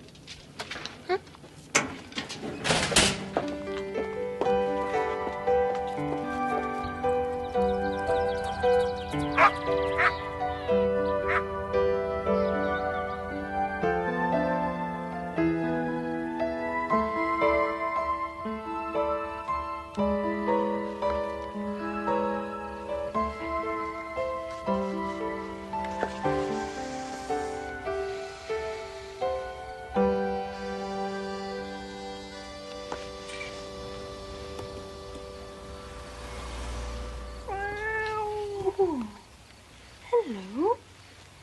Hello there. I haven't seen you around here before. Are you friendly? Let me see. Oh, you're a big one. Let me see you. Let me see you. Oh, what's the matter? You don't have a collar, huh? Didn't anyone buy you a collar? You know? If somebody loved you, they'd buy you a collar. There you go, big guy. Like that. Ooh, you're thirsty. Did you make a habit of it, though?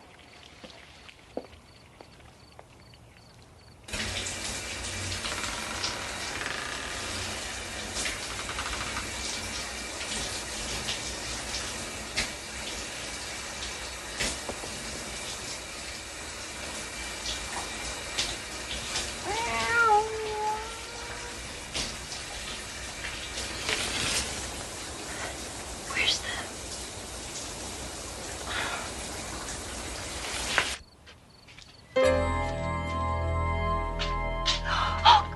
Scream if you must. I've checked out your place.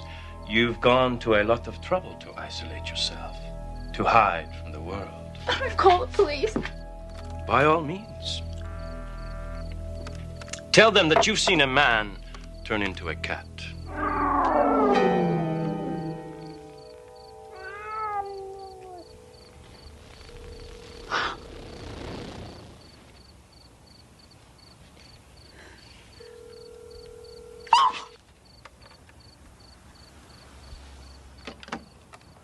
You really must buy a better brand of coffee. Now the Turks, they knew how to brew coffee, even if they were barbarians. I won't hurt you. I came from Provence, originally, a long time ago. I was called Guillaume Dumarchot. I had a great talent for two things, singing and making love. One night, I was caught making love to the wrong woman, or rather the right woman at the wrong time. Her husband could do things you call impossible today. He cursed me to remain forever in the form of a cat, only able to become a man again at night. But it's not such a curse. I have spent centuries loving women, showing women how to love. Women like you. If you ask me to go, I will go. But I promise you, you will never see my like again. Never feel the things that I alone can make you feel.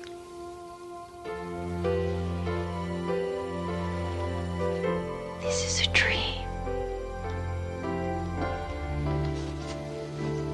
It's a very nice dream, yes? Yes. No. Yes, it is. I just never thought that it would happen to me. You are the one, aren't you? Am I? Yes.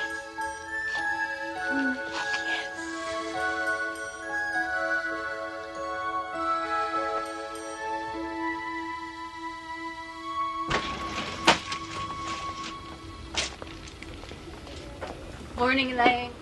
Morning, Carl. Chipper, happy, perky. The end of the world is upon us. Have you been drinking too much coffee again? Nope. I just had a nice night. Morning, Dr. Wood.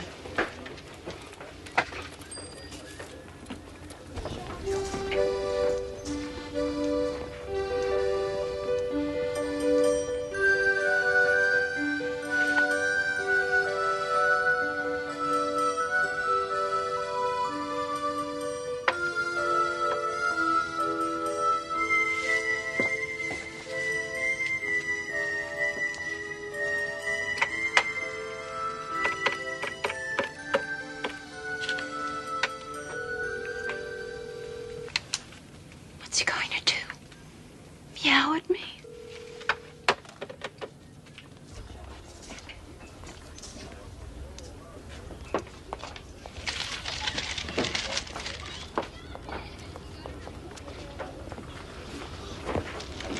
You sure you don't, need some of these?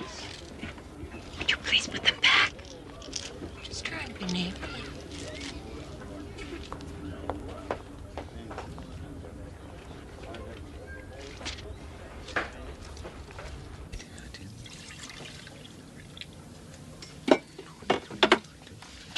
Inventory, Carl, huh?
changes that much in a week unless there's sex involved.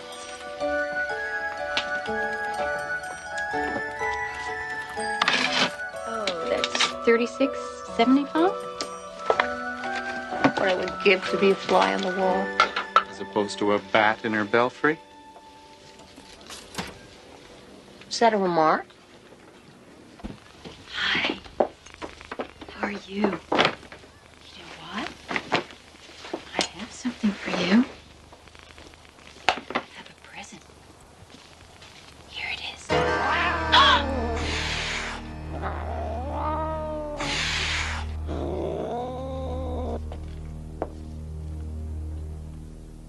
Andrea, come here.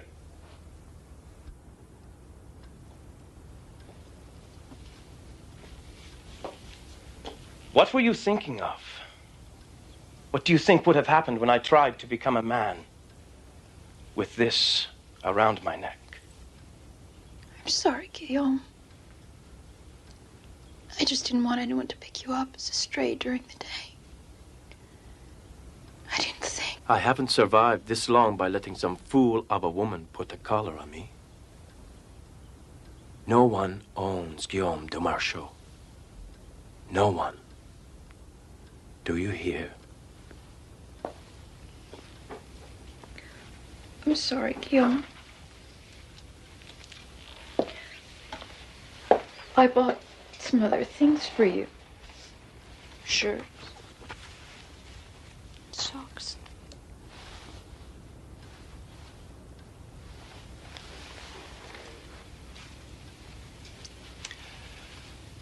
Next time, buy something that I'll enjoy seeing on you. Silk, satin, black lace. You know what I want. Good. Until then, we shall simply have to do without.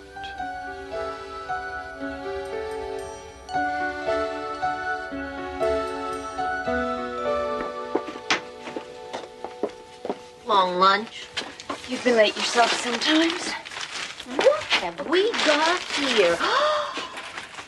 Oh, who is this for? Is this for Carl, baby? No, Carl, baby's jaw's on the floor.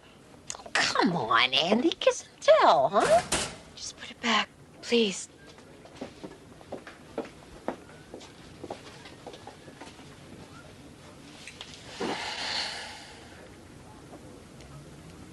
I think it's about time a certain fly made an appearance on a certain wall.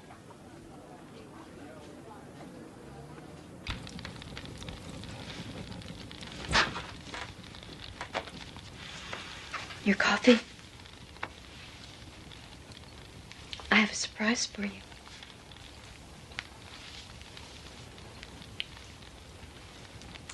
Yes, it's very nice.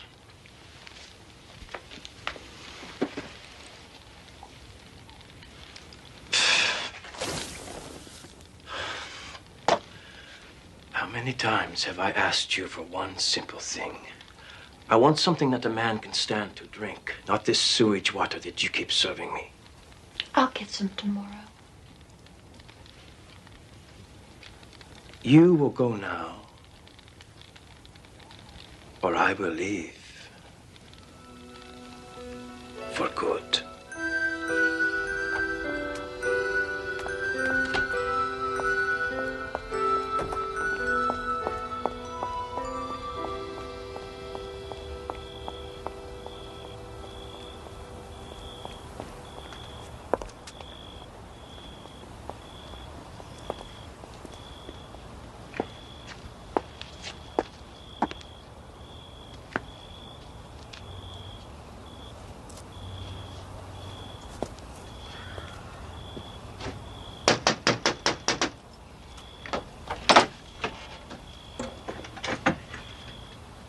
Hi, I'm a friend of Andy's.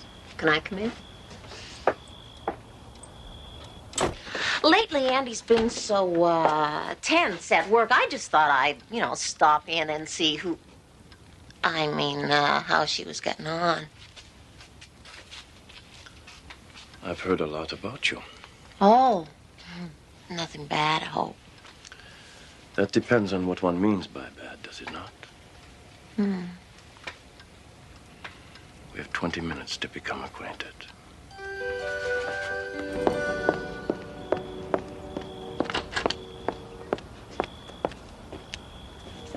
I think we have to do this again real slow.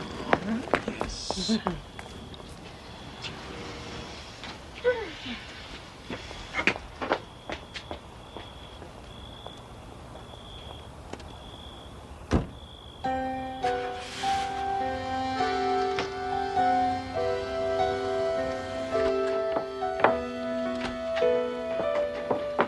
You just missed your friend, Elaine.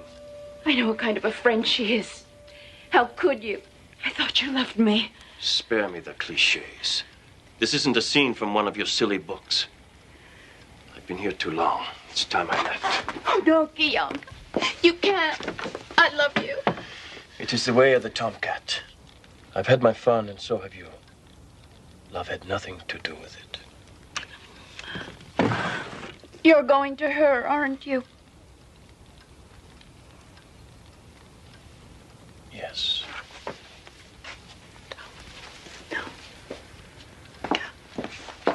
Oh, Guillaume. Please, don't go. Just one more night. That's all I ask. Please.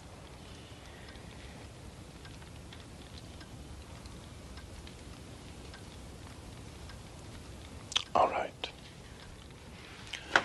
One more night. I'll make some coffee.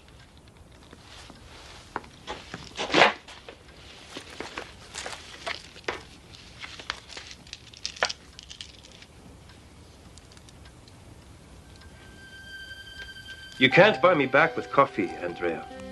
After tonight, it's over.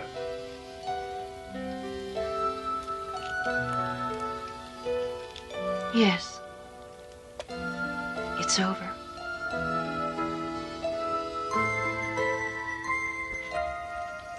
Your coffee.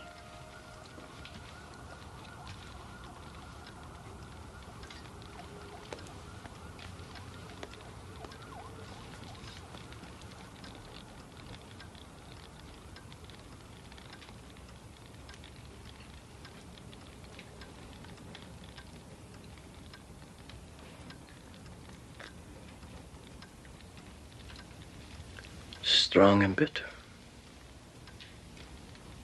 As I like it. I'm glad that you like it. I picked it especially for you.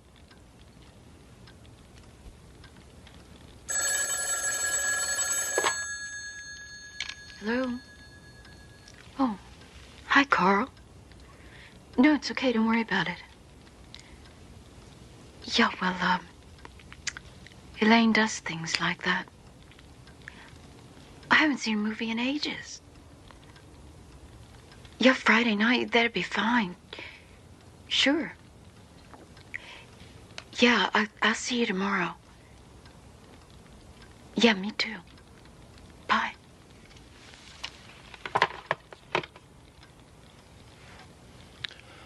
Poor Andrea. The injured innocent. You are no better than any other woman I've ever known. You never learn. You...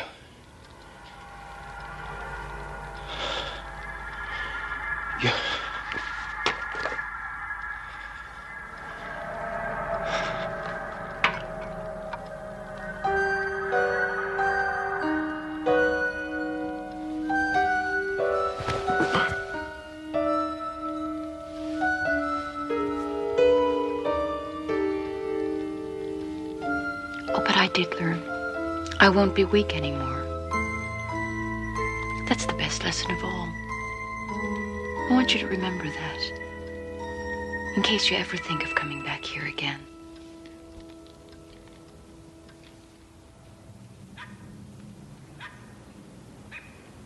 Have you been here before? No, I haven't been here before. Sex? Male. He's a tomcat. Well then, what can we do for you today? I'd like to have him fixed. A lesson on romance versus reality, with a word of warning for those who want to mix the two. Don't. Or you may find your head in the clouds, your feet on the ground, and the rest of you somewhere in the Twilight Zone.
A city hospital, 8 p.m.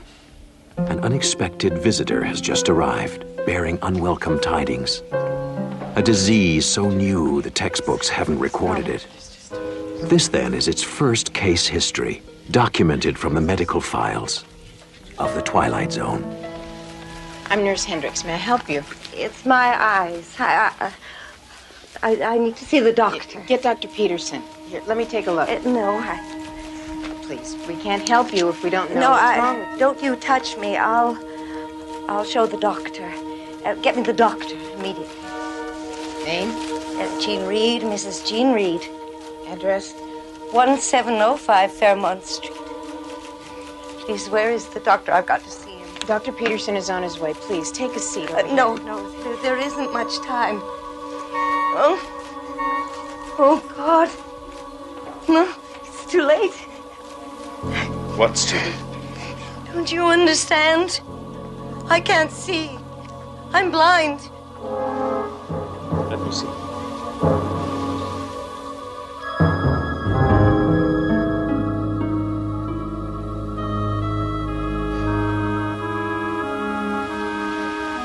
Come with us, please.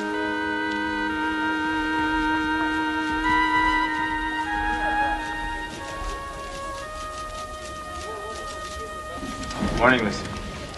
There must be something you can do. I'm sorry. If you try the clinic, maybe. The clinic's full.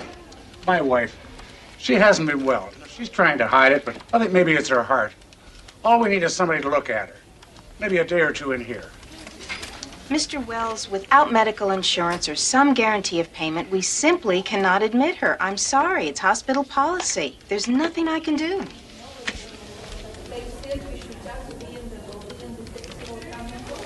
Must be her. What kind of a hospital is this? Aren't you supposed to look after sick people?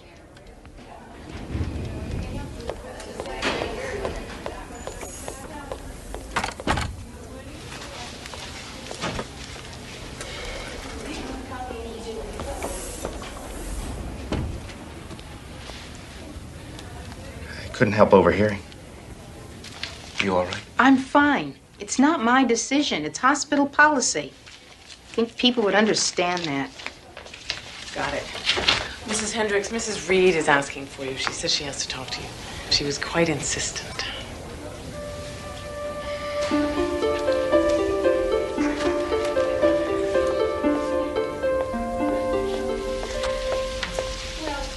You wanted to see me, Mrs. Reed? Yes. Hello. Won't you sit down, please? I have a great deal of work to do, Mrs. Reed. I have something to tell you. Sit down, please. Dr. Robbins. Calling Dr. Robbins. Mrs. Hendricks, we're alike, I think. You and I. Mrs. Reed, I don't even know you, and I don't think you know me. No. But I sense that we're alike. We are two of a kind. Mrs. Reed, shouldn't you be sleeping? You're changing the subject. Of course. I know because I used to do the same thing. It's easier, isn't it? Prescribe a pill, suggest a nap, anything so you don't have to think about a person or talk to them. Am I right? Sleep is the best thing for you. Dr. Friedman will be in at 9. He's our chief of staff and one of the finest eye specialists in the country. You'll feel much better after he talks to you. Oh, I feel all right now, Mrs. Hendricks. It's you I'm worried about. It's very kind of you. Now get some rest. Look, I don't care what your figures show. My phone bill is wrong. Yes. No, it's not. It's $50 higher than it should be. Well, computers make mistakes. No, I don't want to hold.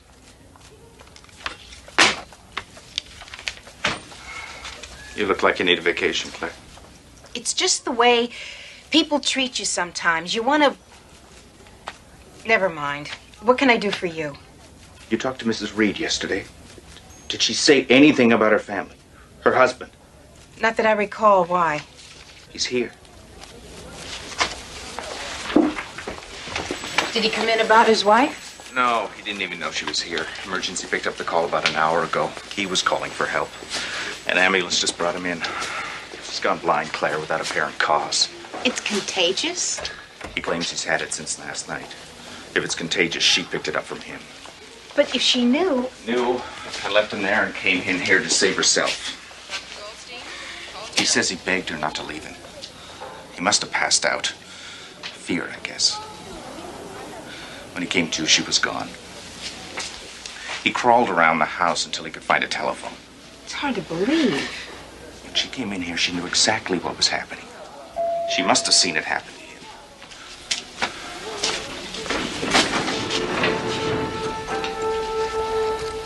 Mr. Reed? It's Dr. Peterson. Do you have any news? What's causing this?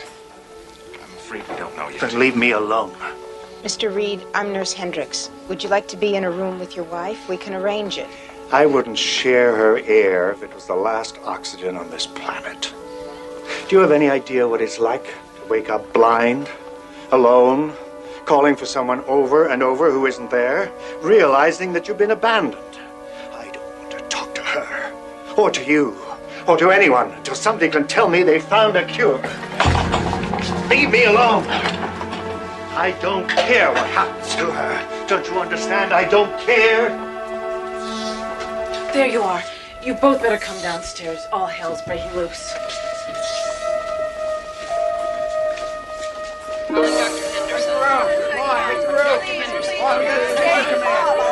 I have to see a doctor immediately. I'm sorry, sir. There are other people ahead of you. No, but you don't understand. I have to see a doctor, please. Who's in charge here? This is an emergency. Wait your turn. You're just the same as everybody else here. Please, Who do you think you are? Go to the end of the I line. can't see anything, please. Wait your turn. Go to the end of the line. Come and help me, please.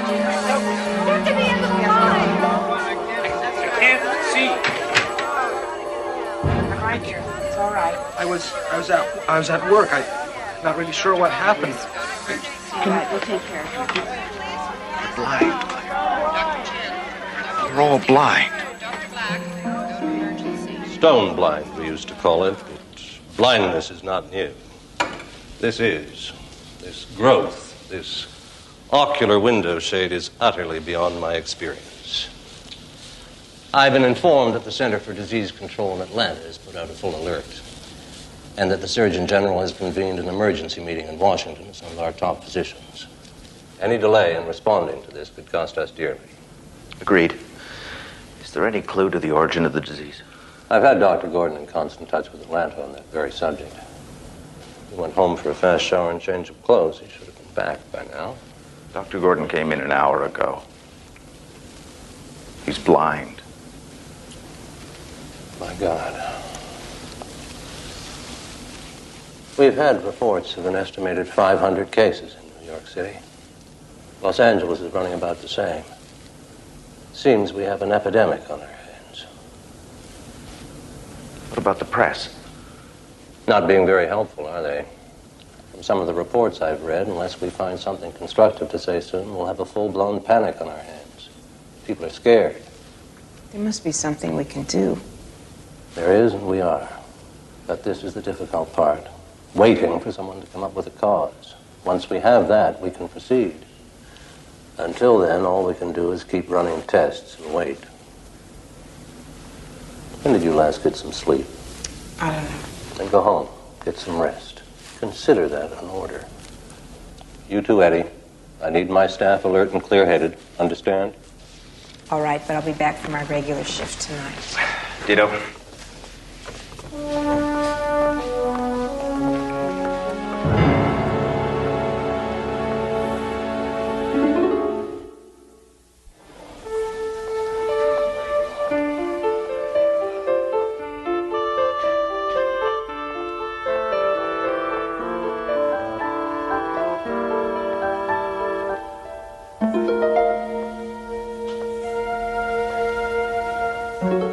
Who is it?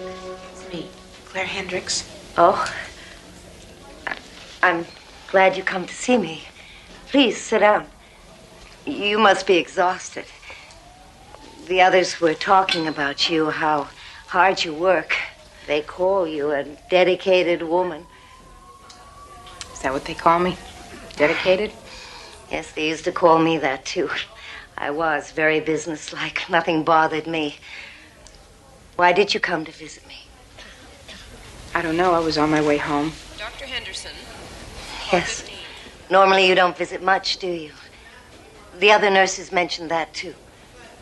Is it because you sense it, too? That we're two of a kind, you and I?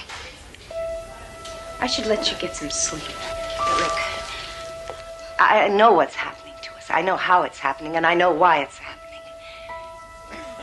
Would you like to hear, Claire? Yes? It's because we're monkeys. Remember, see no evil, speak no evil, hear no evil. We used to be courteous, didn't we? We used to care. We used to rise up in outrage if someone was in pain or abused or unsheltered. But now, don't you see? We've cut ourselves off from so much. We refuse to see what's going on around us. We turn a blind eye to the pain. Now it's catching up with us. Now it truly is a blind eye. That's preposterous. Is it?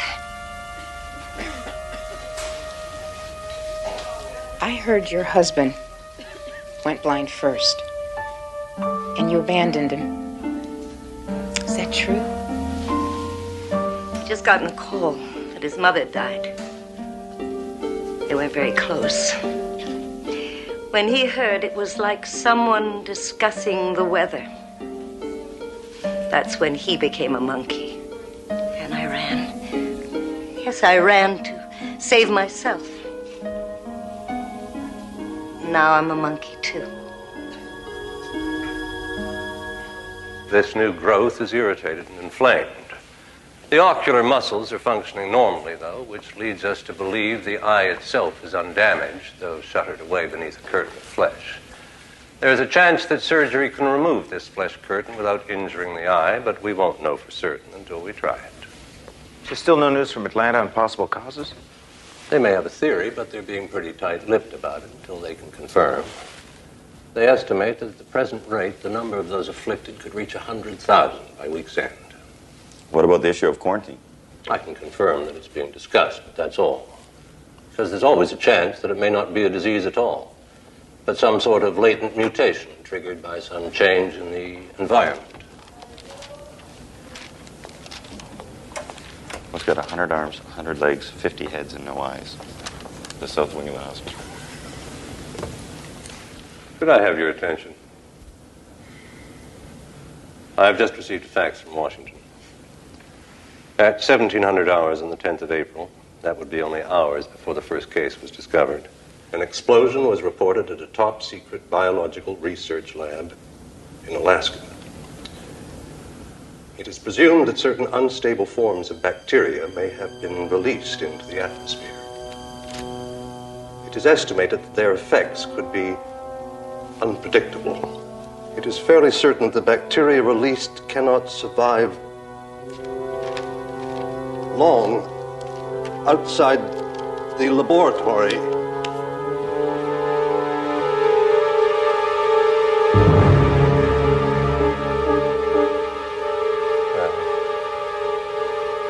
I suggest we adjourn.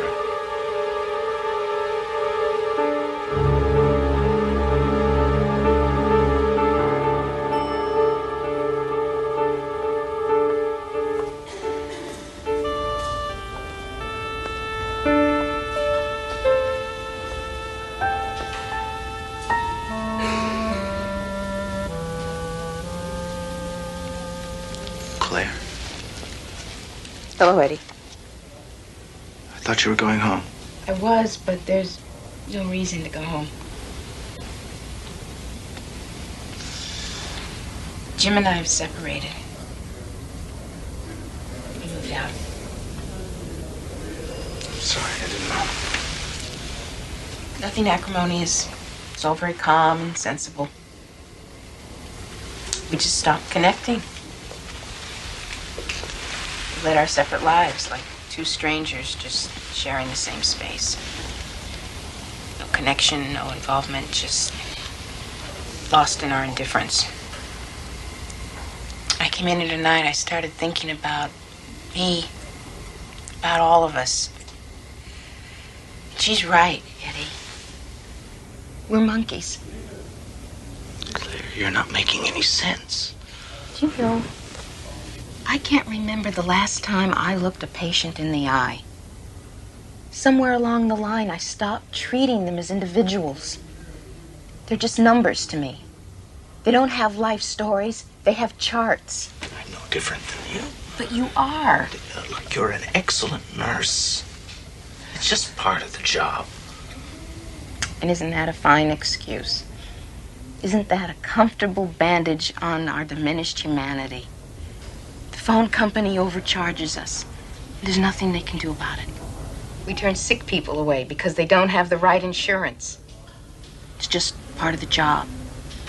So we lie to ourselves and cut ourselves off further and further because there's so much pain in the world. Claire, you were in the meeting with us. You heard the reports from Washington just as I did. We know what the cause is now, without a shadow of a doubt. If you keep chasing this around and around in your head, you're just... There's something happening, Eddie.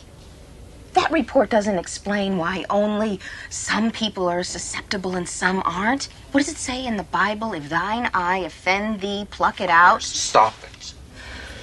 You're upset. This has all been a terrible strain on all of us. What you need to do is go home. Get some sleep.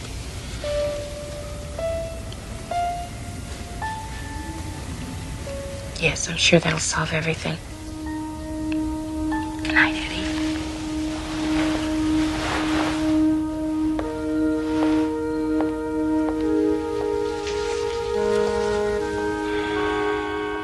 Oh, God.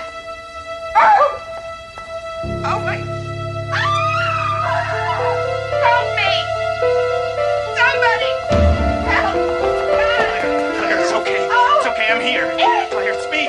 I'm blind, Eddie. I'm blind. Steve.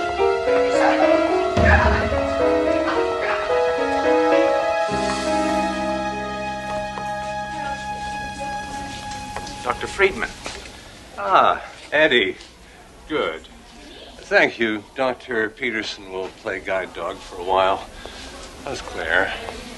She's the same. No vision. None at all? Oh, I'm afraid.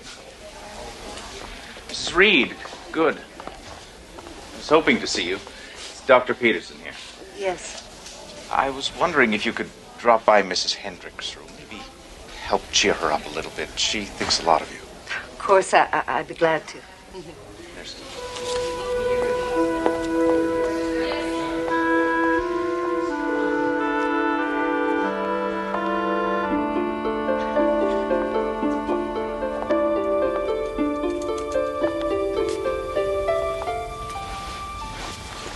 Mrs. Hendricks. It's me, Jean. Can I visit for a while? Of course. Well, isn't it exciting? We're going to see you again. Operation works. 20 out of 20 successful in L.A. Dr. Friedman's getting his this afternoon, and I'm tomorrow. And you. When are they planning to operate on you? They're not. They're what? The operation isn't really the answer. You said it yourself, remember? You're right.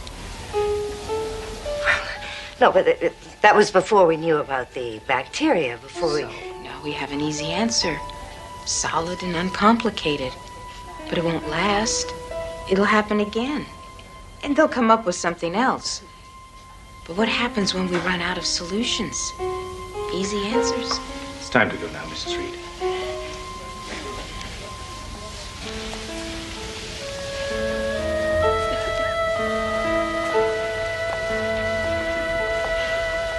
Wait, Dr. Peterson. Aren't they going to operate on Mrs. Hendricks? No. An operation isn't the answer in her case. Well, then how will she ever see again? She'll see again, Mrs. Reed. It'll just take her a little longer.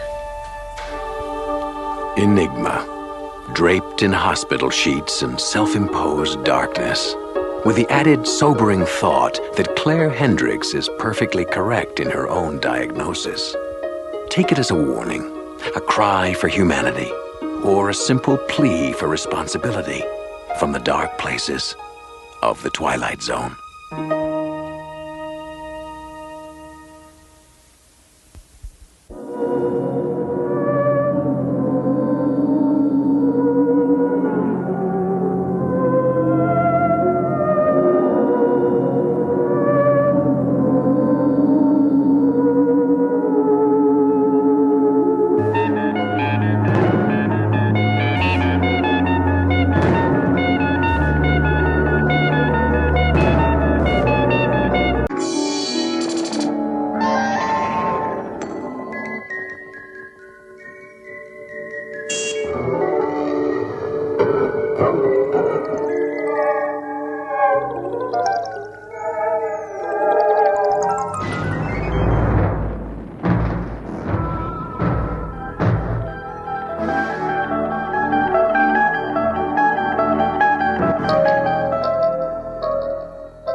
My deepest sympathy.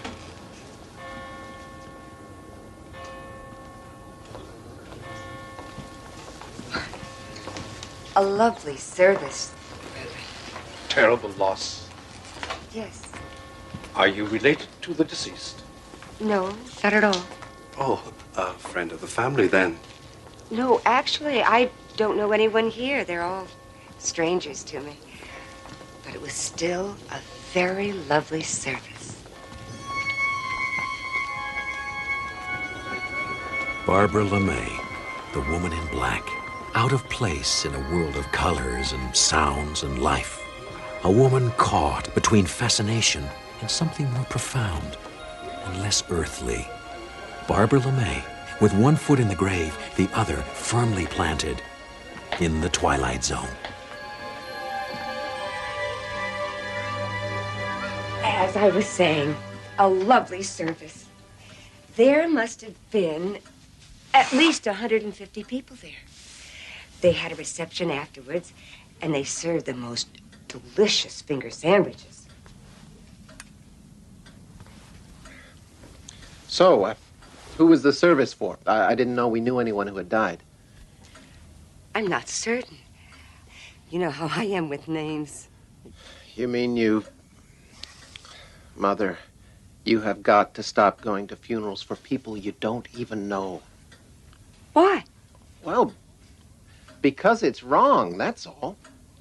They had white roses. Oh, you should have seen them. White roses tied with tiny red ribbons. Silk, I think they were. One for each year. There was music. And there were such words spoken. Such love. When I go, I think I would very much want a service like that. Would you see to it, dear? Mother, will you please stop it? You know I don't like to hear you talk like this. Jason, these things happen. We hate to think about them. No. You don't hate to think about them. You love to think about them. Mother, why is it every time I see you, every other word is death?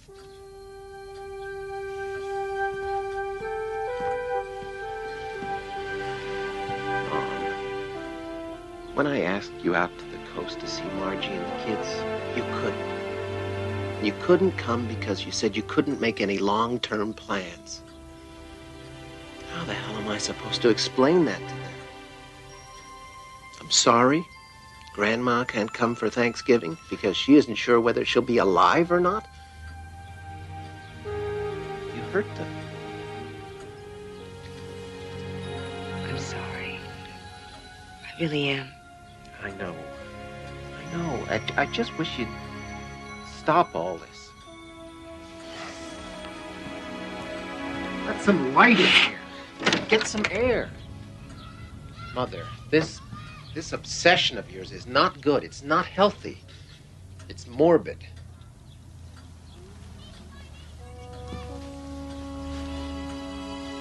Mom, I love you very much. And I want you to see your grandchildren grow up.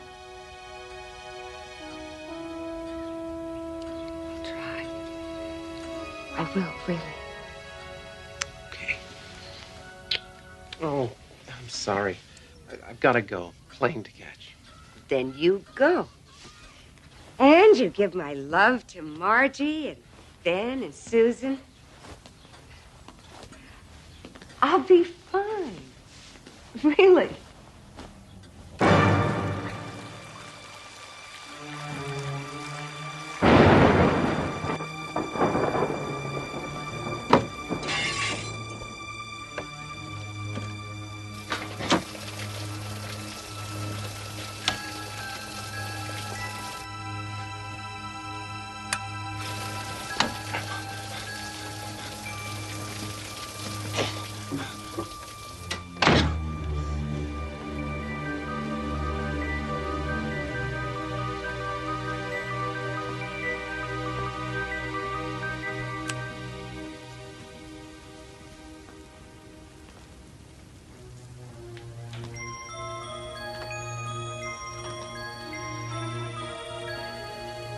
Hello?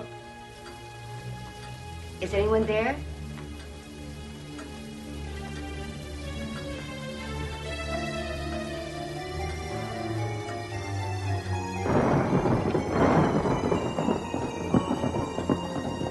Don't move! Don't call the cops. I'll kill you, I swear.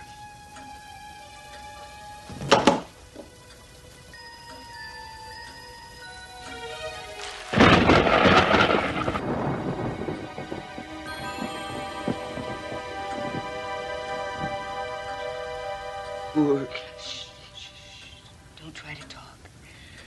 I did what I could, but I think it's bad. I better call the hospital. No. Don't want to die in no hospital. I'm dying, ain't I? I'm not an expert. But yes, I think you are dying. While you were out, I turned on the radio. They mentioned a robbery at an all-night liquor store. $27 and change. Ain't that something? I'll get you some water. No. Please. Don't worry. I won't leave you alone. I understand. Perhaps better than you know. I'll wait with you. We'll both wait together.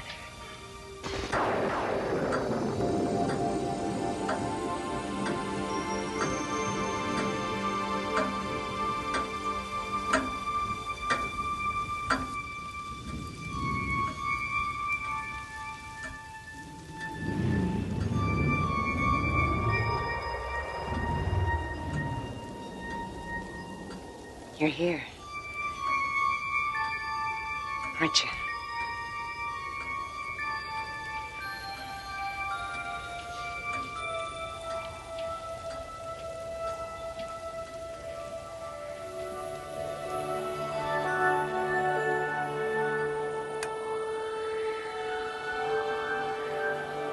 Yes, I'm here.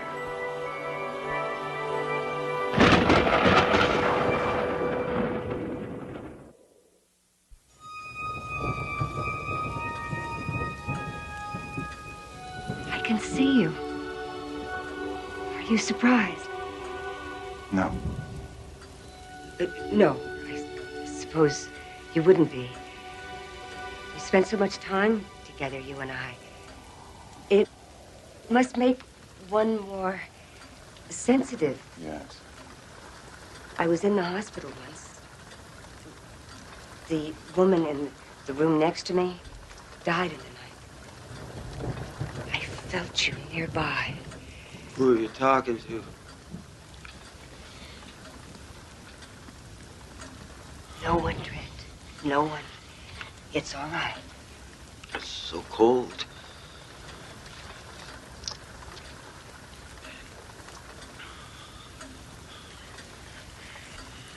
He can't see you. I won't exist for him until it's time. Where do you take us? To a better place? Sometimes. It must be beautiful. Well, it's a place like any other. Oh, no, please. Please, wait. Wait. Why don't you take me instead of him? What's he to you? Nothing. No one. But he can't see the beauty in you. I can. I see it in so many ways. The peace, the freedom, the tranquility, the poignant, fragile beauty of that one final exhalation, the gathering of the soul, the ceremony of the... It's his time. Oh, but he can't appreciate you as I can. I have no one here, not anymore. No. Why? I cannot take life where none exists. I've seen you in so many places. You've called my name so many times. You have worshipped at my altar. You've walked in my shadow, seen my reflection in others' faces, and still it's not enough. You don't run from my touch. You seek to embrace it. But I could no more take you than I could take this table. For neither of you lives. I don't understand.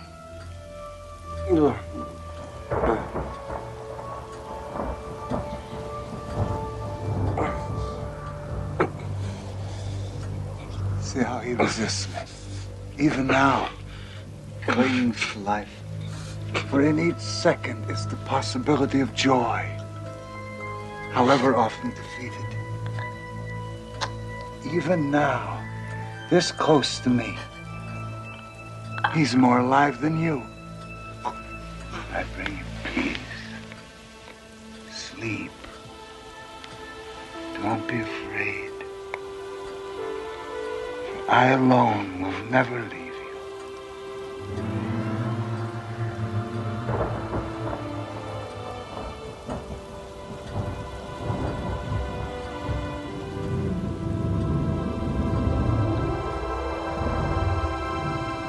You can't do this. You can't just leave.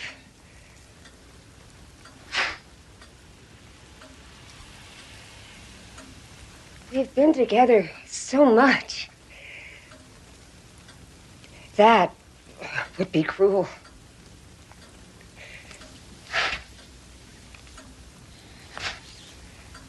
What do you want me to do? Go and feed the pigeons in the park? Is that living? I don't have anyone. Don't you understand? My son, he doesn't need me anymore. Everyone I knew is gone. My husband, my friends. They're with you. You took them away from me, and now you won't even take me. Why? Why? Am I not good enough? Am I not pretty enough?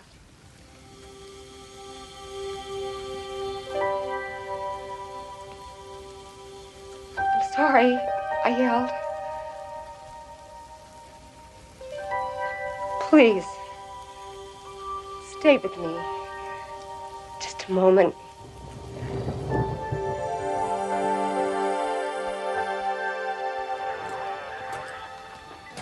You've got a lot of courage, Mrs. LeMay. Dead phone or not, most folks would have been out of here in a second as soon as he fell. He was harmless. He was in pain. Oh, not anymore. Guess that's what they say, isn't it? The only two constants being death and taxes? Not always.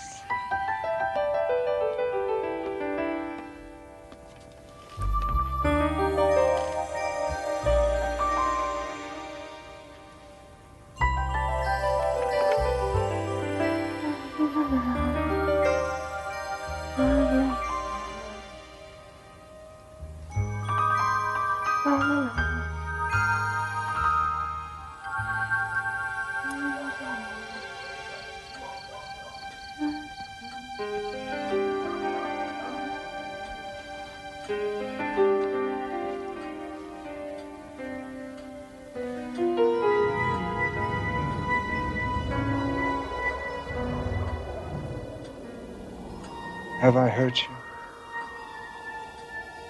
No. Yes. How?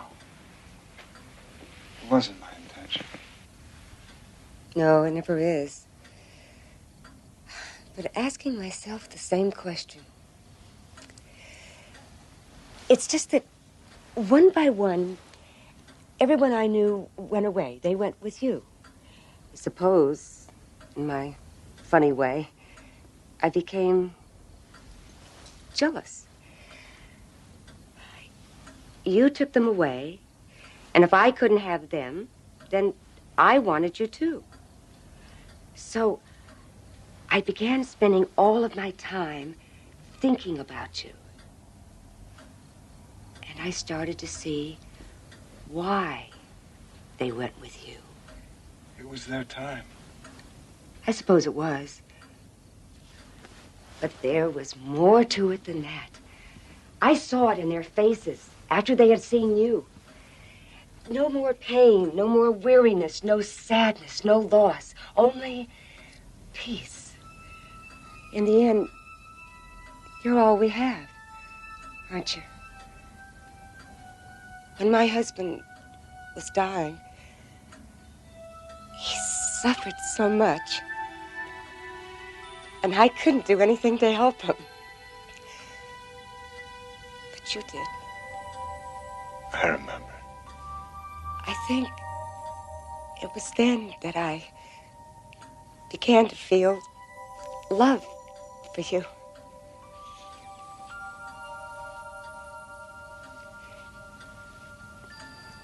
After you left, there are quite a number of pain pills in the cabinet, left over from some problem a while back.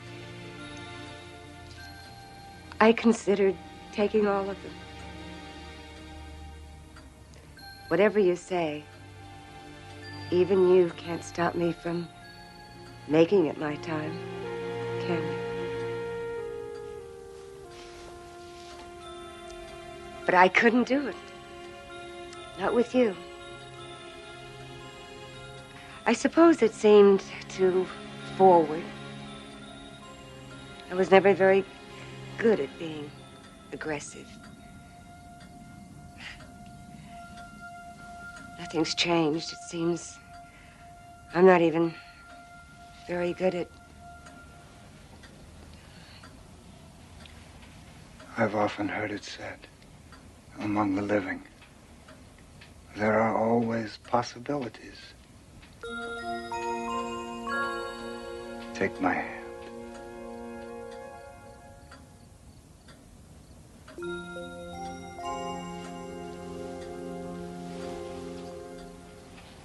Now, in this last moment,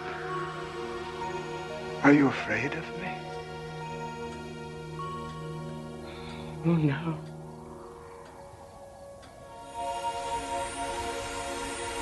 Where are we going? Where you are most needed. I'm afraid he doesn't have much time left.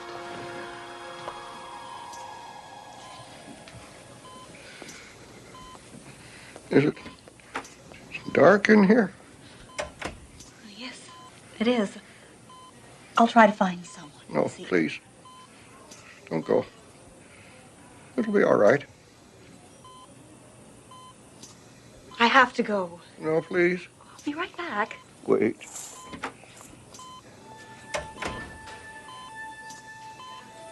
Better.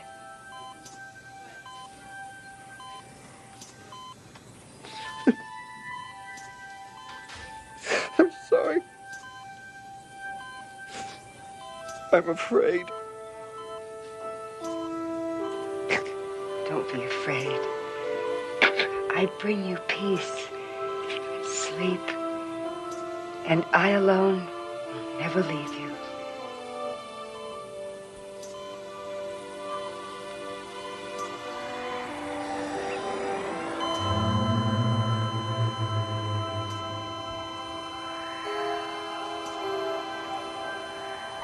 Oh, you did fine. I'm so happy. Incident in a hospital room. Part of the status quo of life and death. A visitation accompanied by cold winds and warm hands locked in a midnight embrace in the Twilight Zone.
John, 1 egg or 2?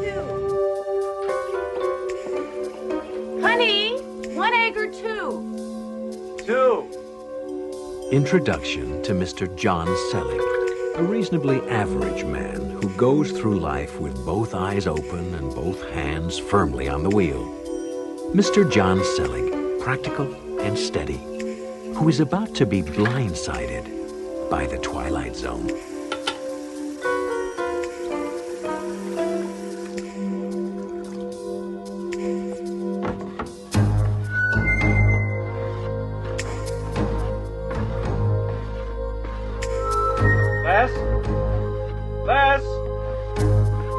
Leslie? Leslie? That's all right, sir. Don't worry about a thing. Be fixed in a jiffy. No, but it oh, fell. yes, sir. Shoddy workmanship. I'm terribly sorry about all this, sir. It's just the way things are these days, you know. Always rush, rush, rush. Nobody giving a fig for quality. Not like the old days. Hey, wait a minute. What do you think you're doing? Fixing your mirror. What's it look like? But there's a camera back there. Where? I don't see a camera. Well, of course not. That's because you just covered it up. Did I? Well, that's one job done then. Good day. Hey, come back here. Where the hell do you think you're going?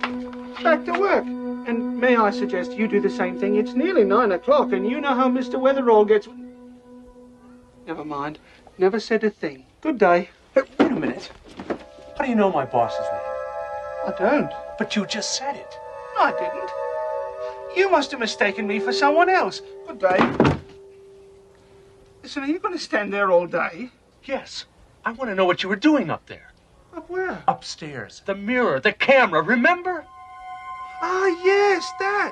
Nothing whatsoever. Just a little routine maintenance. It's a camera. You've been spying on me. I have not. Look, it's all just part of the job. Now, be a good fella and let me get back to it. No. I'm going to call the police. You wouldn't want to do that. No, I don't think so. Why not? False complaint. Show me where it says fixing the camera's against the law. That's not the point. I didn't put that camera there in the first place. It's not my camera. I don't even know how it got there. Ah, then you want installation. Oh, I'm sorry, that's not my department. Have a nice day. Oh, you know, you're not as pleasant in person as you are on TV. That's it. I am calling the police. There's really no need to do that. Look, John. May I call you John? We don't want to make too big a scene over this. I mean, it makes everything too complicated. I'd tell you, but... Look, all right, I'll tell you, but... We've got to stand right in there.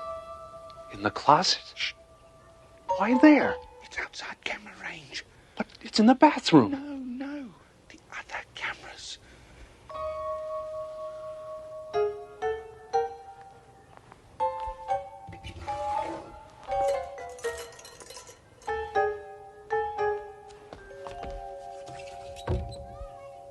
All right, talk. Look, I want you to know I'm risking my job just telling you this. You're not supposed to know, you see? I mean, it takes all the fun out of it, doesn't it? All the fun out of what? Look at my chest. Excuse me? Here. You see those letters? JSTV in big, friendly letters? Yeah, so what about it? Stands for John Selig Television. Well, you're on television. I am? Yes. 24 hours a day. You've got quite a following. Did you know you've got people who tune in the middle of the night just to watch you sleep? Extraordinary. Who's watching? Oh, everybody. Well, everyone who subscribes, at least. Everyone? My neighbors? All the people I know? They were quite helpful, yes. Helped to set up cameras all over the place for maximum coverage. Your job, your car, the office, living room, den, bathroom. Well, that one was less than perfect, wasn't it? Bedroom, kitchen, rec room. Bedroom? Well, it is a cable service. Adults only, that sort of thing. Well, now you know. So, if you'll excuse me. I don't believe you. How could something like this happen without someone telling me? Shh. That's the whole point. If you knew you were on TV, you'd act differently. It'd take all the fun out of it, like I said. That's why everyone on the service signs a contract specifying they won't spill the beans. Besides, gives all the folks you know a chance to be on TV. Archie, call 9. Have to go. Now be a good fella and don't tell anyone I told you, all right?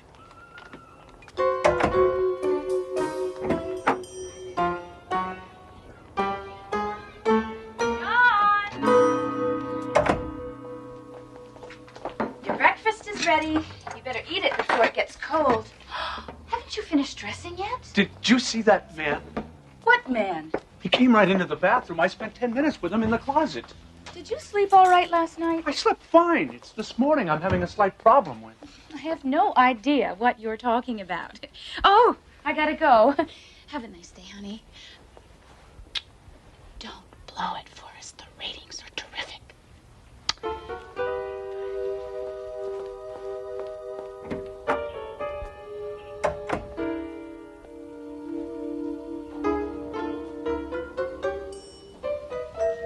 Let's see. Gee, I think I left my car keys around here somewhere. I think I'll look for them.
Yes?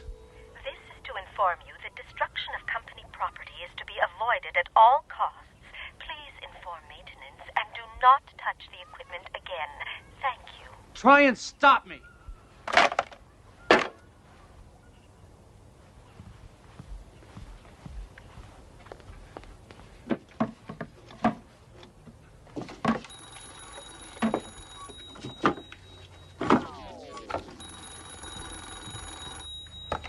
Hello. You were warned.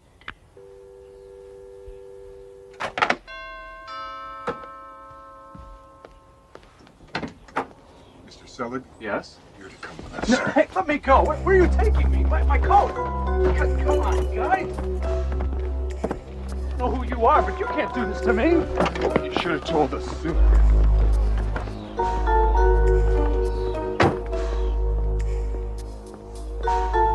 Well, you've gone and done it now, haven't you? Done what?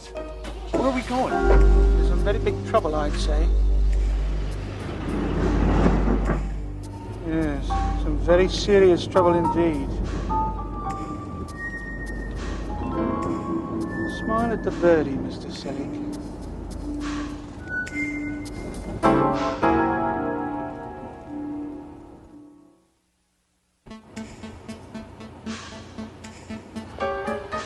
Who are they? Fans. Whose? Yours. Now that the secret's out, they can all come out of the woodwork. All those hormones repressed for 5 years. Disgusting, isn't it? I'll be rip the clothes right off you in a second, just like that. Do you really think so?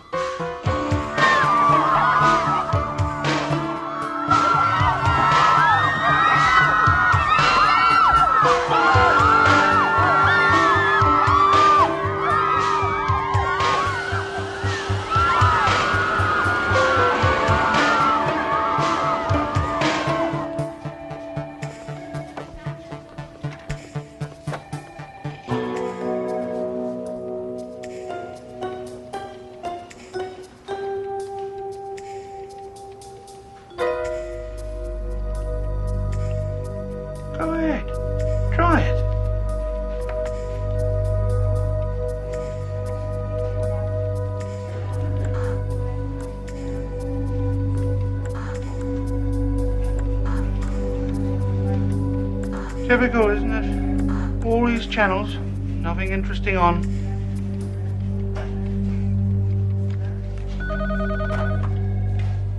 Yes, I'll bring it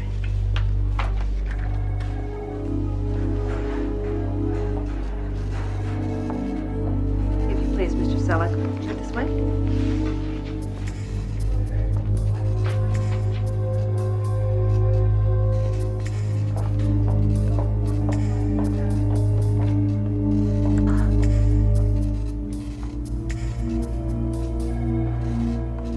Ah, Mr. Selleck. Arthur Spence. Nice to meet you. Please, take a seat. Make yourself comfortable. Would you care for a cigar? Something to drink? No, thank you. Comfortable? Yes, thanks. Good. Good. Now then, Mr. Selleck. What the hell are you trying to do to us? What am I? What are you doing to me? To you? My dear Mr. Selleck, look around you. This is a multi-million-dollar business. When you first went on the air 5 years ago, we couldn't get $100 for a 30-second commercial. Now we're right up there. $100,000 for a 30-second spot. All of this was accomplished through long, hard hours of careful work. Now when we're just about to break even, now when we're just beginning to clear our deficits, you want to pull this? So you're the one who decided to do all this? Me? Oh, it wasn't me. Then who? Who decided you should pay taxes? Who decided you should get up at 8 to go to work instead of 10? Who decides what money you use, what fashions you wear? I don't know. Same guy. But you can't just put my life on television. I have rights. Oh, yeah? This is the Constitution of the United States and the Bill of Rights. Go ahead. You show me where it says in there that I can't put you on TV. That's a technicality. Ah, Mr. Selleck. Let's cut right through to the heart of the matter, shall we? During the past 5 years, you have become an institution on American television. People like you. I like you. Hell, I watch you play bridge every Friday night with the Clearsons. He cheats, by the way. We have a better view of his hand than you do. I always thought as much. No, wait a minute. I don't understand. Why me? What's so interesting about me? You know Marilyn Carstairs? The woman on all the TV game shows. Okay, you tell me. What was the last thing she actually did that made her famous? Can't come up with a thing, can you? Don't feel badly. Neither can anybody else.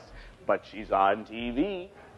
You see, some people are famous just for being famous. You put their face on TV often enough, and before you know it, they become a celebrity. We took the same bet on you, and it paid off. There were down times. You have to expect that. Like when you lost your job 2 years ago. You know, at first the ratings went up. Everybody wanted to know what was going to happen. But when you stayed unemployed, the ratings went down. So we stepped in and arranged that job for you at Teldar. You did that? Of course. Mr. Selleck, you don't actually think that things happen by accident in this world. Haven't you ever noticed how sometimes things just seem to go your way? Something will happen and you'll find yourself saying, gosh, that was lucky, or gee, wasn't that a coincidence? That would be us, Mr. Selleck. We have a whole department that looks after happy coincidences. How do you think you met Leslie? My wife? Hired by us. Though I suppose we'll have to find her a new spot now. If you persist in making a federal case out of this. There you have it, Mr. Selleck. Thousands of jobs. People's livelihood, millions of dollars of income. It's all riding on you. Can't you just forget it? Go back to living your life just the way you did before. No, I can't. I want my privacy back. You have no right. As you wish. I'll have a car brought around to take you home.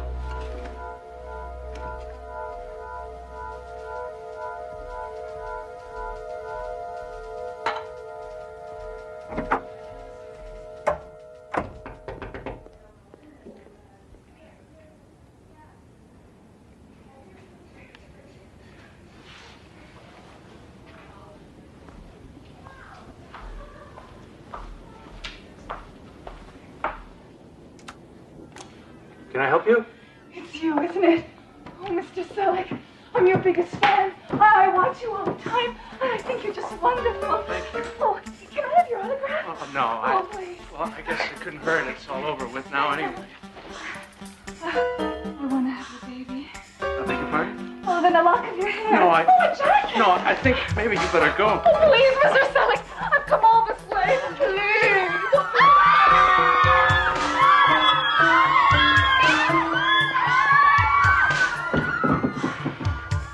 I'm supposed to take you home.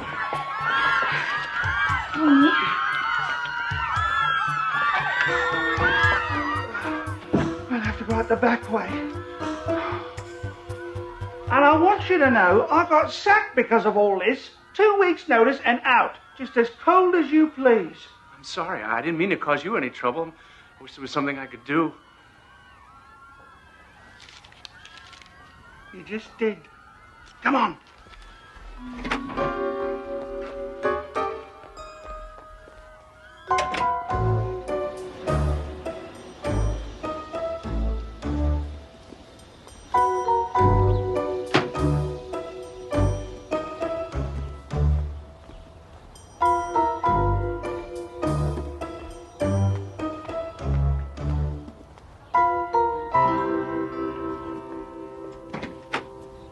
Hi.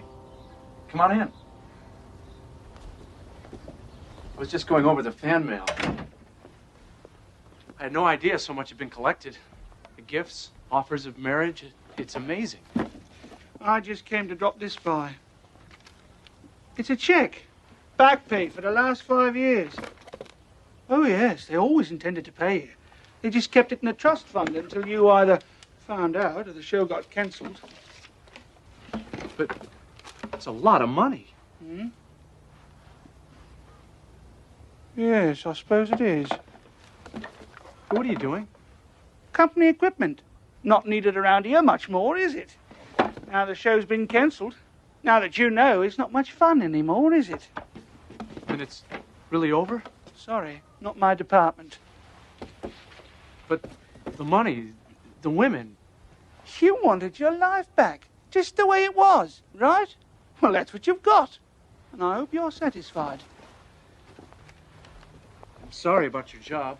Yeah, well, that's the way it goes. Thanks, so. Guess that makes 2 of us. It's funny, I was just getting used to it. Yeah, well, not much can be done about it now, I suppose. No, I suppose not. Here. Come here.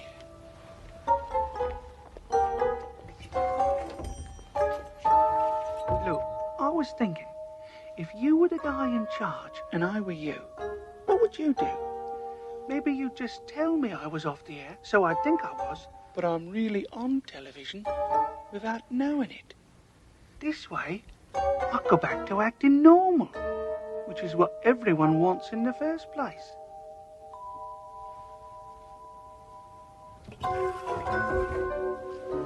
Well then, John, good luck.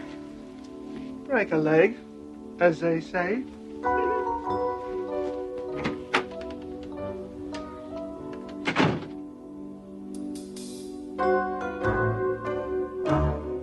My, but isn't it a wonderful day?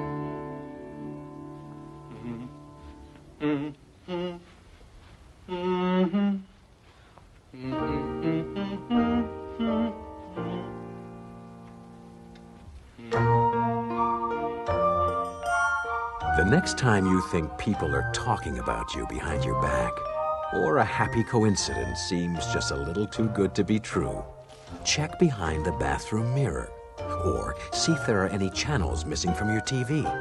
It just might be that John Selig's ratings have dropped and you've become a star. in the phosphor dot world of the Twilight Zone.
As certain as death and taxes, we are told the meek will definitely inherit the earth.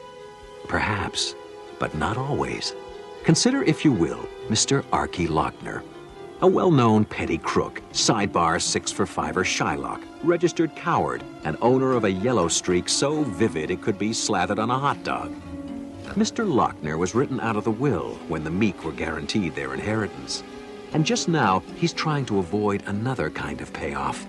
A soulful payoff in that off-track betting parlor we call the Twilight Zone.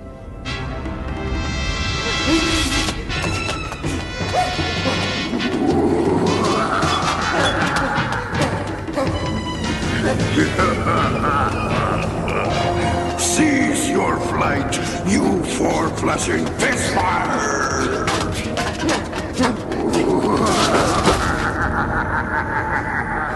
This is the second most ill-advised action you have ever taken, Archie Lochner, you miserable garment of human meat. The first was trying to make a bargain that would outwit me. I'm 32,000 years old, you human virus. Even among my peers in the fourth canonic order of demons, I'm considered a truly ghastly dinner companion. Did I mention I enjoy sucking the marrow from the living bones of idiots like you? Whatever made you think you could outwit the magnificence of Volker? I still got 2 days. The contract ain't up for 2 days.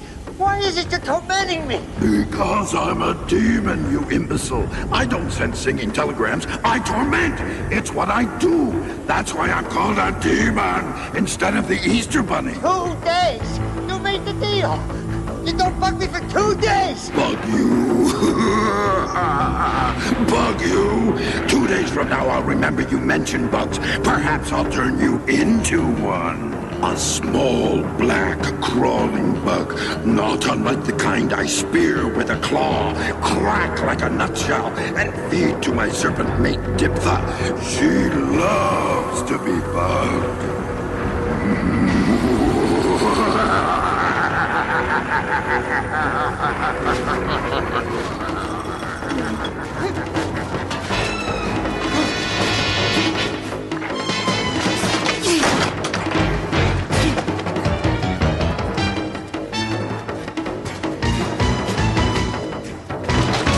You gotta help me. You gotta save me. My life is in your hands. It's gonna turn me into a bug, a thing that crawls, and then it's gonna eat me. No.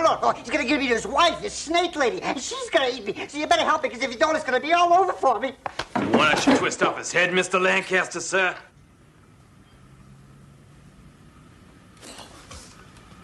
I perceive that you must be seriously deranged to burst in here unannounced, Archie, with half my boys looking for you. That is, unless you have secreted somewhere on your scrofulous body the $165,000, including today's interest at 750%, that you have owed me for 3 months, 3 weeks, and 4 days. You gotta protect me, Mr. Lancaster. I can do that, sir. I can twist off his head for you, Mr. Lancaster, sir. Sit, Bork. You know, Before we have Gus and Bork reduce him to his component parts for shipment, would you be interested in hearing his tale of woe? Calmly now, Archie. Tell us what seems to have unhinged you. The 165 G's I got loaned from you, I needed it because I had to make this kind of deal with this demon. This thing with big teeth. He calls himself Volkerps.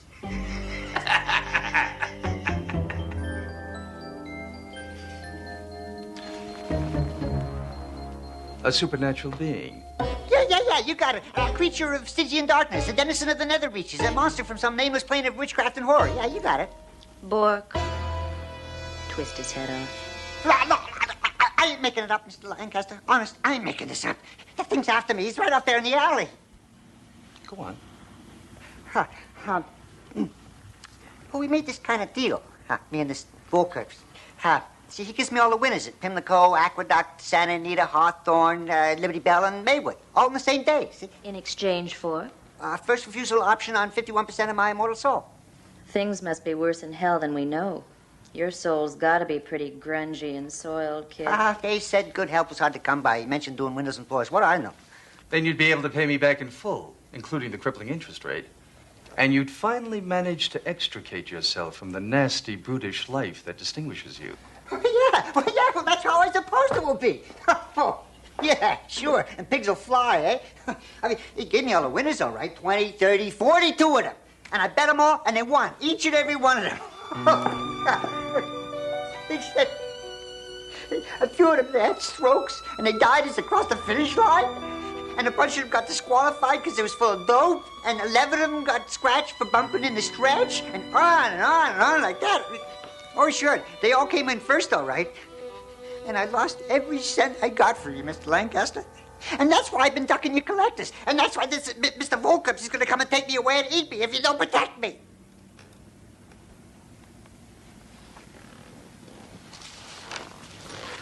Why should I bother, even allowing that this fantasy has a basis in fact? Well, $165,000 plus the interest for 4 months, including next week. Miss Thorne is my accountant, Archie. She makes a strong case for your continued existence, despite its truly distinguished wretchedness. Then you believe me? I believe that I believe you believe it. As the most powerful underworld figure in this great metropolis, I have managed to make cohesive sense of the rackets. Now I grow bored. Ennui fills my days and nights. Save for the joys of my association with Miss Thorne, of course. You've bought yourself a momentary reprieve through dint of sheer imagination, Archie. I won't have Gus and Bork dissect you. I will assist you.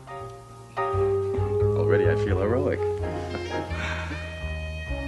Now tell me, how did you even go about locating a demon in these conservative climes? Well, this is woman I heard about. Supposed to have a strong in with the netherworld. I visited her a couple of times. She set it up. I think she gets a commission. I suggest we pay her a visit. Gus, the car, if you please. Try to hurry, dear. We have dinner with the mayor tonight.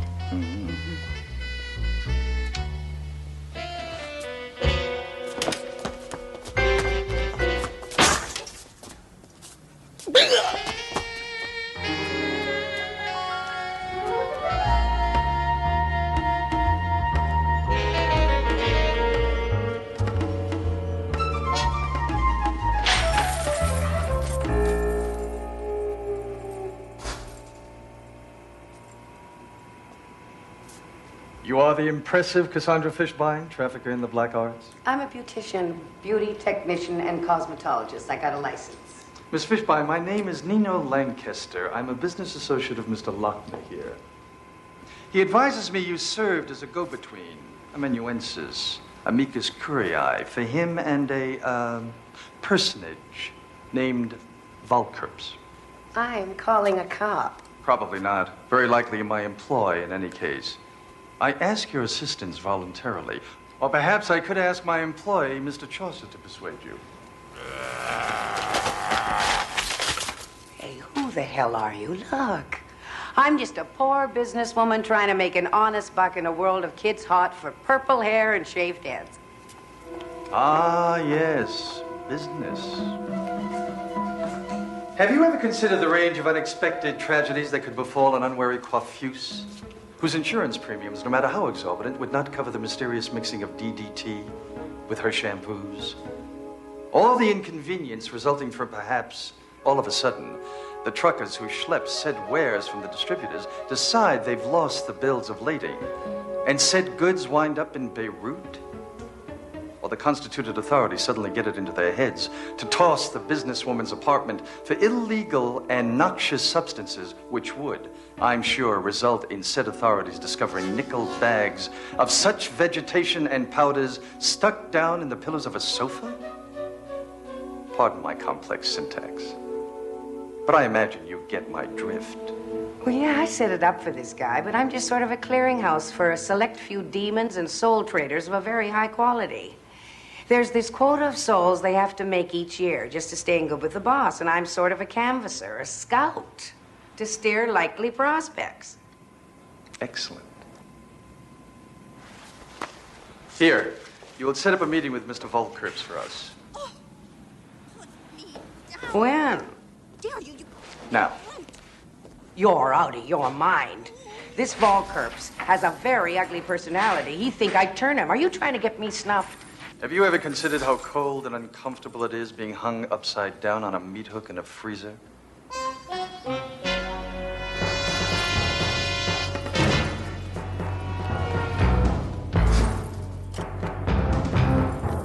By all the Majas of Solomon's court, by the three-eyed moon of Astaroth, I call thee, Volkerps, to come forth.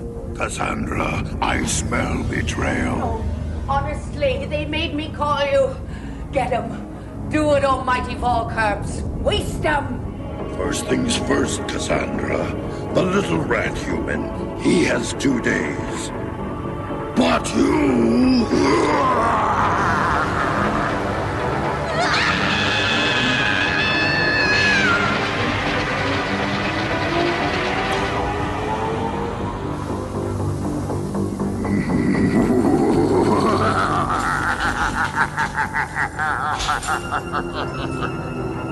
Next.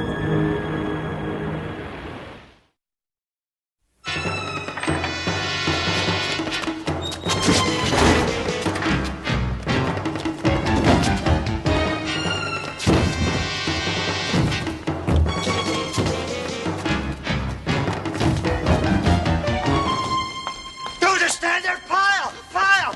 What happened? Where's Nino? I don't know. He's dead. He's gotta be dead. Volkerps came. Big! He was big and right there. He came straight from hell. He still stunk a rotten egg. You left him? You ran? He ran like hell. The thing just fricasseed the woman. Hit her with some kind of laser. It turned her into ashes like an old cigar. Oh my God, Nino! Nino! All right. That means we have to consolidate our interests. Get the accounts transferred into the corporate name, begin amortizing the rolling stock, and make sure that none of the boys try to take over the territory. Are you crazy? That thing's gonna fry us and eat us. It's coming! Who's there? Nino, open up. You alone? I said open the door, now.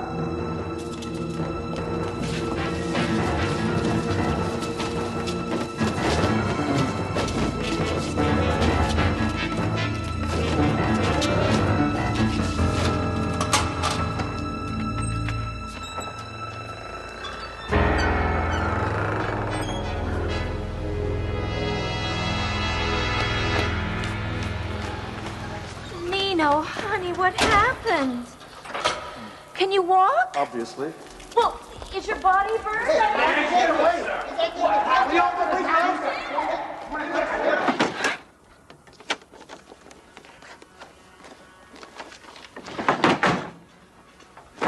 This is going to be a little more difficult than I thought.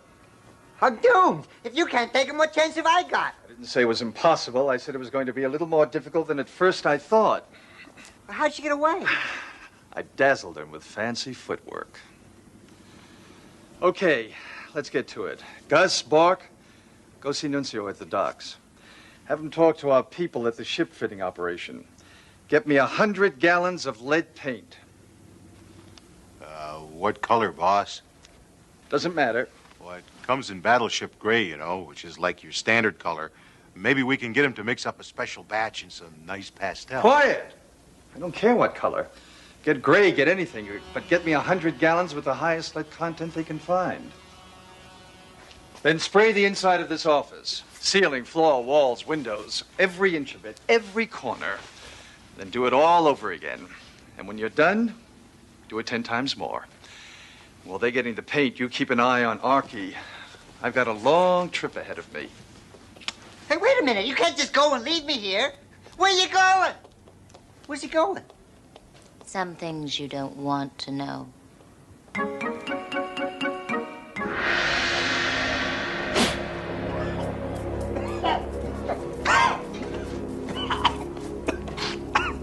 Is this gonna save me? I am not at the pinnacle of my profession for nothing, Archie.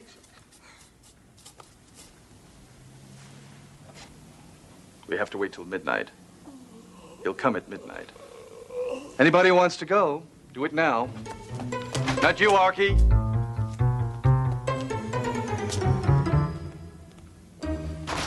Here's looking at you, kid.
I'll give you one chance. What? Cancel the contract with Archie. Give him about $1 million to make up for what he lost at the track. Go slide back to your pit, and I won't kick the crap out of you.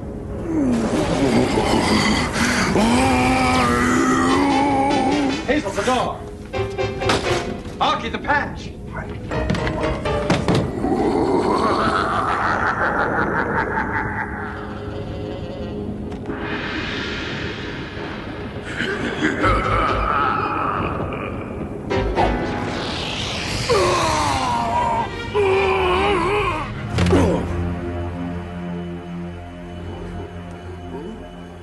I'm bleeding. I'm actually losing pus, ichor, and lovely slime.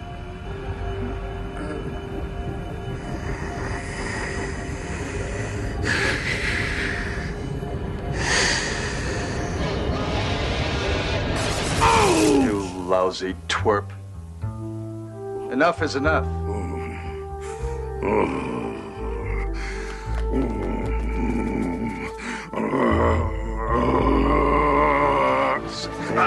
Submit. I order you by the power of Asmodeus, Belphegor, Belial, and the Toad of Death, to suppress thyself. Submit, suppress. Get your miserable, ugly backside into the box, you twerp. You lousy punk.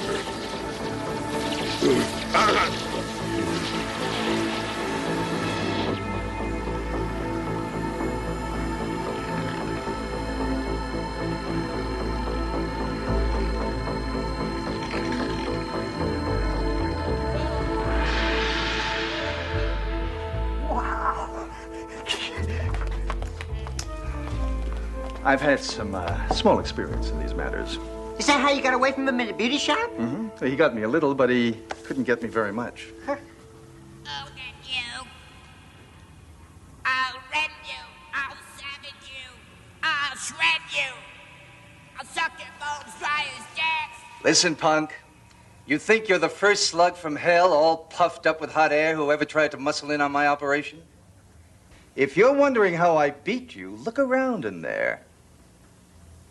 You're small potatoes. Papa? Papa, what are you doing in here? Idiot. Oh, I knew I shouldn't have left the family business in your inept claws. You're a fool. Like father, like son. You saved me. You saved me. Yeah, I saved you. Now all you gotta do is make a deal with me.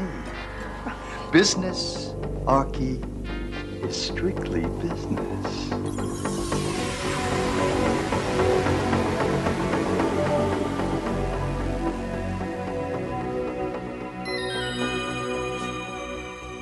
Oh, Archie. Poor Mr. Lochner. In that magical, mystical bookie parlor we call the Twilight Zone, there's an old, very old saying. Making a deal with a demon is seriously crazy, but making a deal with the master of demons, well, that's crazy as a soup sandwich.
Good morning. You ready to take your test?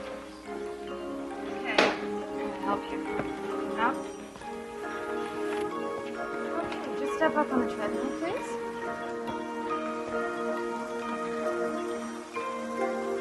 First foot. Good.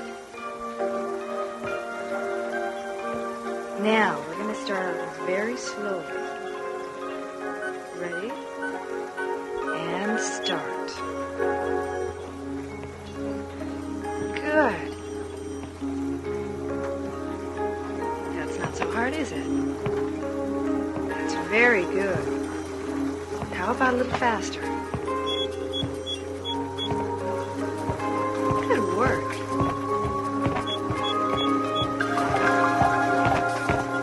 Don't be deceived by the youthful appearance of our subject, Darius Stevens.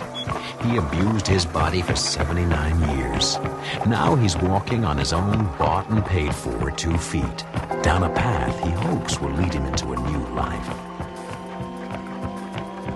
This is sick.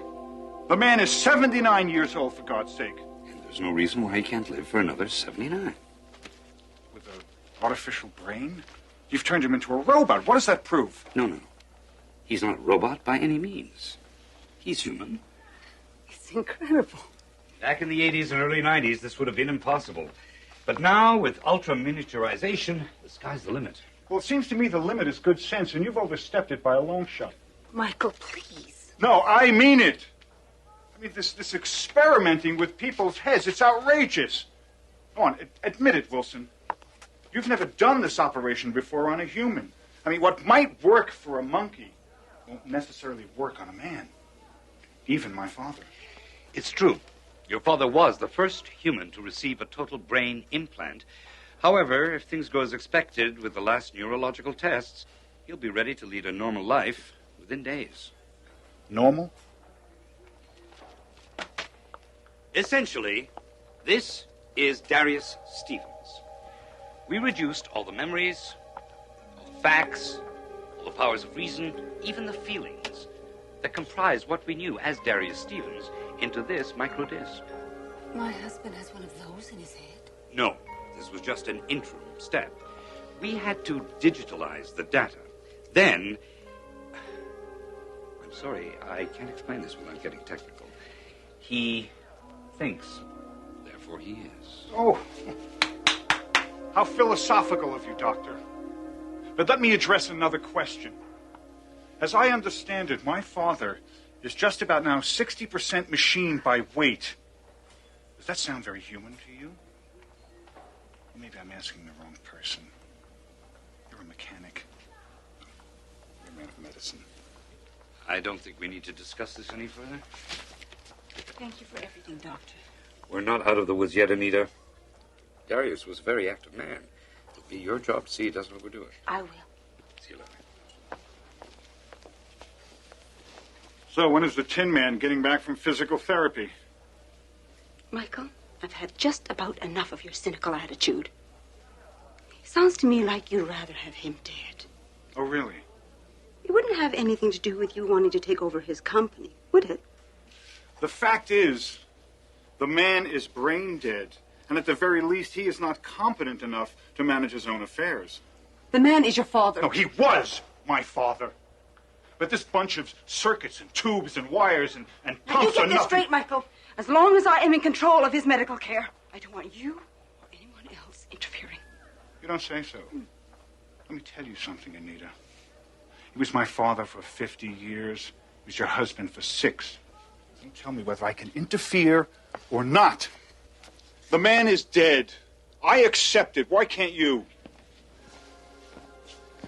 I look pretty good for a dead man, wouldn't you say? Michael. You look wonderful, darling. Thank you. I feel terrific. What are you staring at? You look like you've seen a ghost. Oh, Michael has his opinions as to whether or not you're actually here. Maybe you're expecting the Frankenstein monster. Hey, Wilson is a Harvard man, but he's not that bad. Hey, come on now. Don't ever forget I'm still your father, right? You're my son.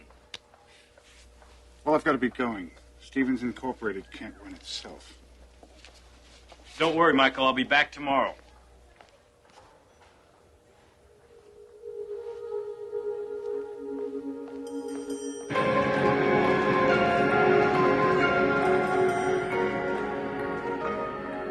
And call New Orleans about that Jensen order.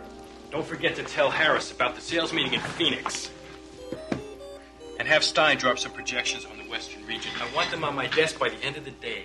You got that? Yes, sir. Susie, would you come in here, please? I hope you took your vitamins. You're going to need them just to keep up. Okay, Susie, there's a couple of things I want you to do for me today. Knock, knock. Anita. All right, we'll talk after lunch, okay? Oh, I'm sorry. I didn't realize you were so busy. No problem.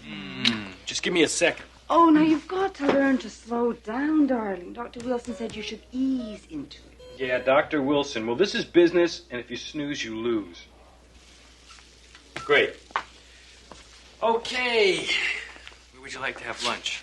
Well, Excuse me. I hope I'm interrupting. Michael. Larry, nice to see you. You know my wife, Anita? So what can I do for you gentlemen today? I'm here to enact the company's succession plan. What are you talking about? You can't do that unless I'm dead or sick. Now, do I look sick to you, son? Doesn't matter how you look. See, that computer looks fine, but it's neither alive or dead. It's a machine like you. I'm taking over. Like hell you are. There's nothing wrong with me. I'm more alive than I ever was. Is that why you're here, Larry? Would you smell a little blood in the water? Insulting my attorney won't do you any good. He's here for a purpose. Do it. Are you Darius Stevens? Now, that's kind of a ridiculous question, even from you, Larry.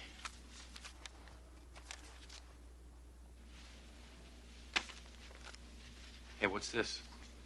It's a summons to appear in court. You left me no choice. What are you trying to prove, Michael? What am I trying to prove? That Darius Stevens is dead.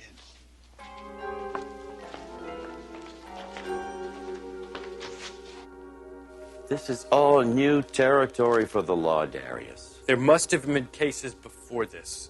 Some precedent must have been set by now.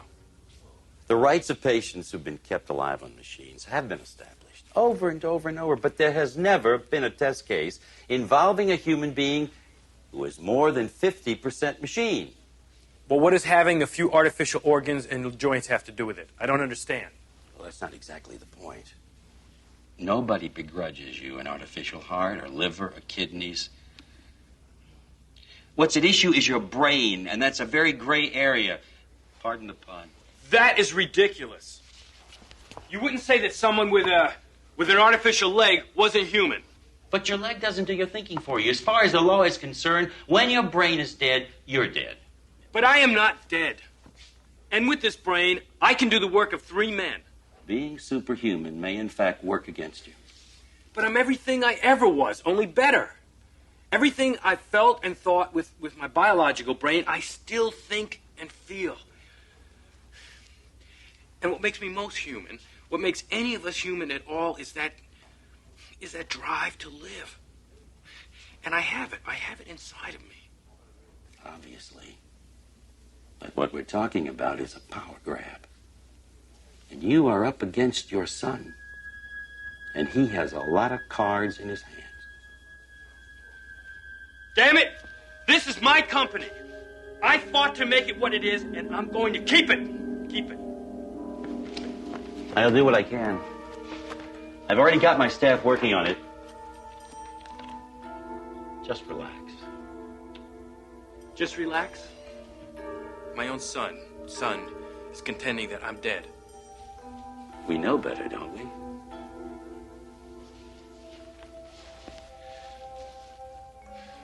Well, I'm not going to sit on my hands, Dave.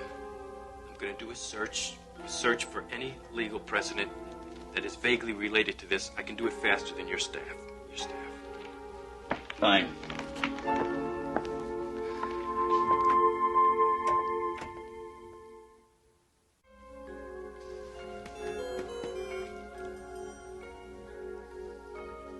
Come on. I can do this 10 times as fast. I am processing the data within normal specifications. Well, increase your specifications. What did I do with that readout?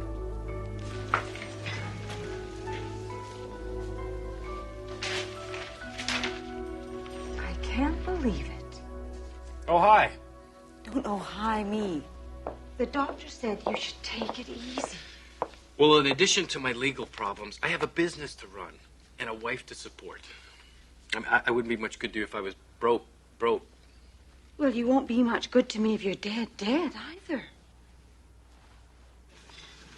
Honey, I'm really up against it now. I know. I can't believe Michael would do this. Well, we have to believe it. The hearing's starting in a week. I'm going to need your help and understanding. I'll be pulling some long hours to get ready for this. Are you okay, darling? Yes, I'm all right. Why? It's the way you're talking. You're repeating words.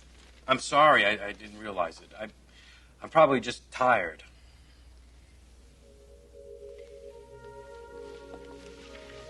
Darling, we have enough money to live on. Why don't we just turn our backs and walk away? I can't do it. It's the principle of it.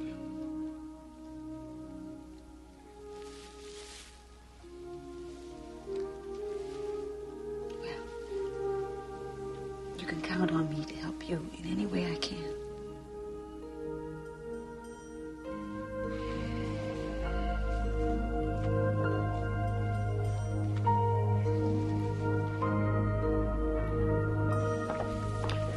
Oh, God, what a day. I want to fix myself a drink. How about you, Dave? Oh, thanks. I gotta go home. I've seen so little of my family in the last couple of weeks, my wife thinks I have a woman on the side. Darling, can I fix you anything? No. I was hoping we could go over the Supreme Court opinions. There's one in particular Give that me I a break. We're doing fine. Okay. Where do we go from here? Day after tomorrow, we'll present our concluding arguments, then it's out of our hands. But tonight, I'm gonna go home and get some rest. I think you ought to, too. You sound exhausted. I know I am. Good night. Good night, Dave. You didn't even say goodbye to Dave. I'm going over these opinions. I'm a little bit preoccupied right now. Why don't you go home? Darius Stevens, don't you dare try to dismiss me like that. Look, I'll read these. And you read those. I'm glad you're not doing research for the other side.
Darling, wake up.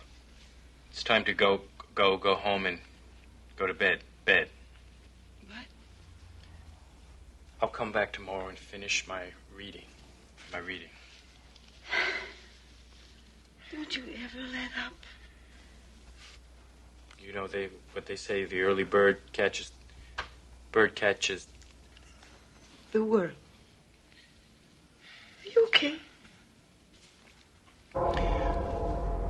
I guess I'm just tired. I think you... Bad sector. Invalid file name. I think you better call the doctor. Call the doctor. Retry bad entry. Invalid error. Retry. Bad sector.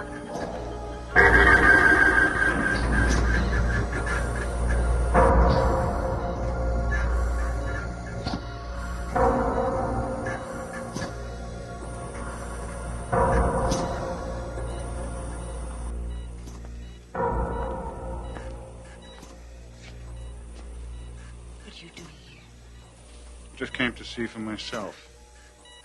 My, how the mighty have fallen. I hope you're happy, Michael.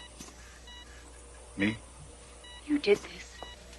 You and your power-grabbing attorneys. Calm down and don't take it so personally. To you, this is just business. But you're going to have to live the rest of your life with the knowledge of what you did to your own father. I didn't do this. He did it all by himself.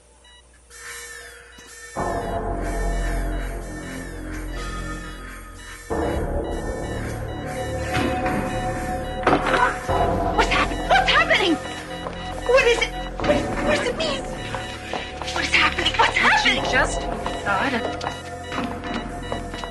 Doctor, we have renal failure. I knew we should have shut his kidneys down when we first came in. Power drain is just too much. Losing systolic pressure. What does that mean? Anita, Michael, wait outside. Wilson, I think I have a right to be here, and I'd like to... Outside now.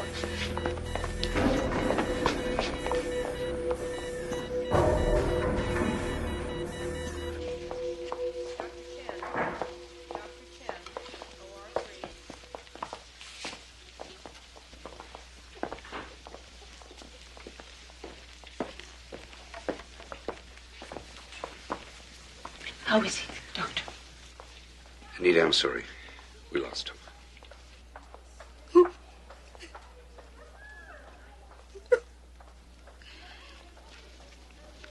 I want to be with him. Of course. Go ahead. So what finally killed the Superman? Can't explain it for sure. His CPU shut down completely.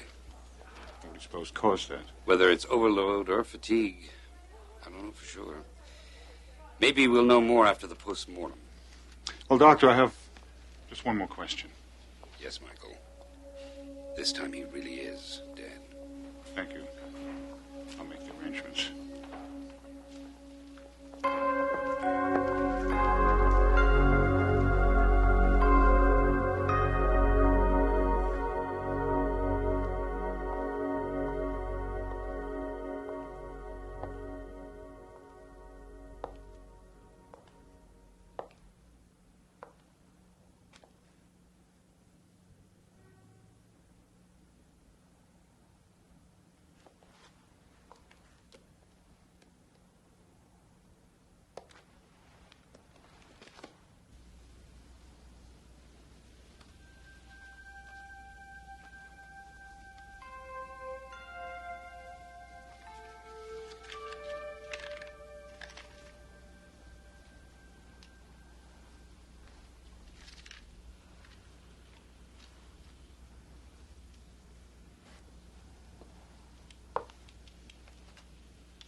Anita, Darius. are you alone? Yes. Well, obviously things didn't work out like I planned them. But I thought you were... Dead? Oh, no. There's still some kick left in this old man yet. Damn Wilson and his prototype anyway. I knew a Harvard man couldn't pull it off. Darius, it really is you. You're darn right. But you're going to have to be my arms and legs now. We have a real fight ahead of us, Anita. Fight? Oh, you didn't think I was going to take this lying down, did you? But are you really alive? Well, that's what we're going to have to prove, isn't it? Now, first, I want you to fill me in on everything that's happened the last few days. Then I want you to go down to the Hall of Records and bring all that information to Dave so he can compare that data with the data recorded at the hospital. Then you'll have to bring Wilson into it because he signed my death certificate. Darius Stevens, the product of a new generation of medical miracles that began with false teeth, expanded into prosthetic limbs, and reached near godhood in plastic surgery and mechanical hearts. As we continue to second-guess and improve upon nature, we are reminded that there is more to being alive than mere flesh and blood. In the Twilight Zone. Helping the next man this happens to.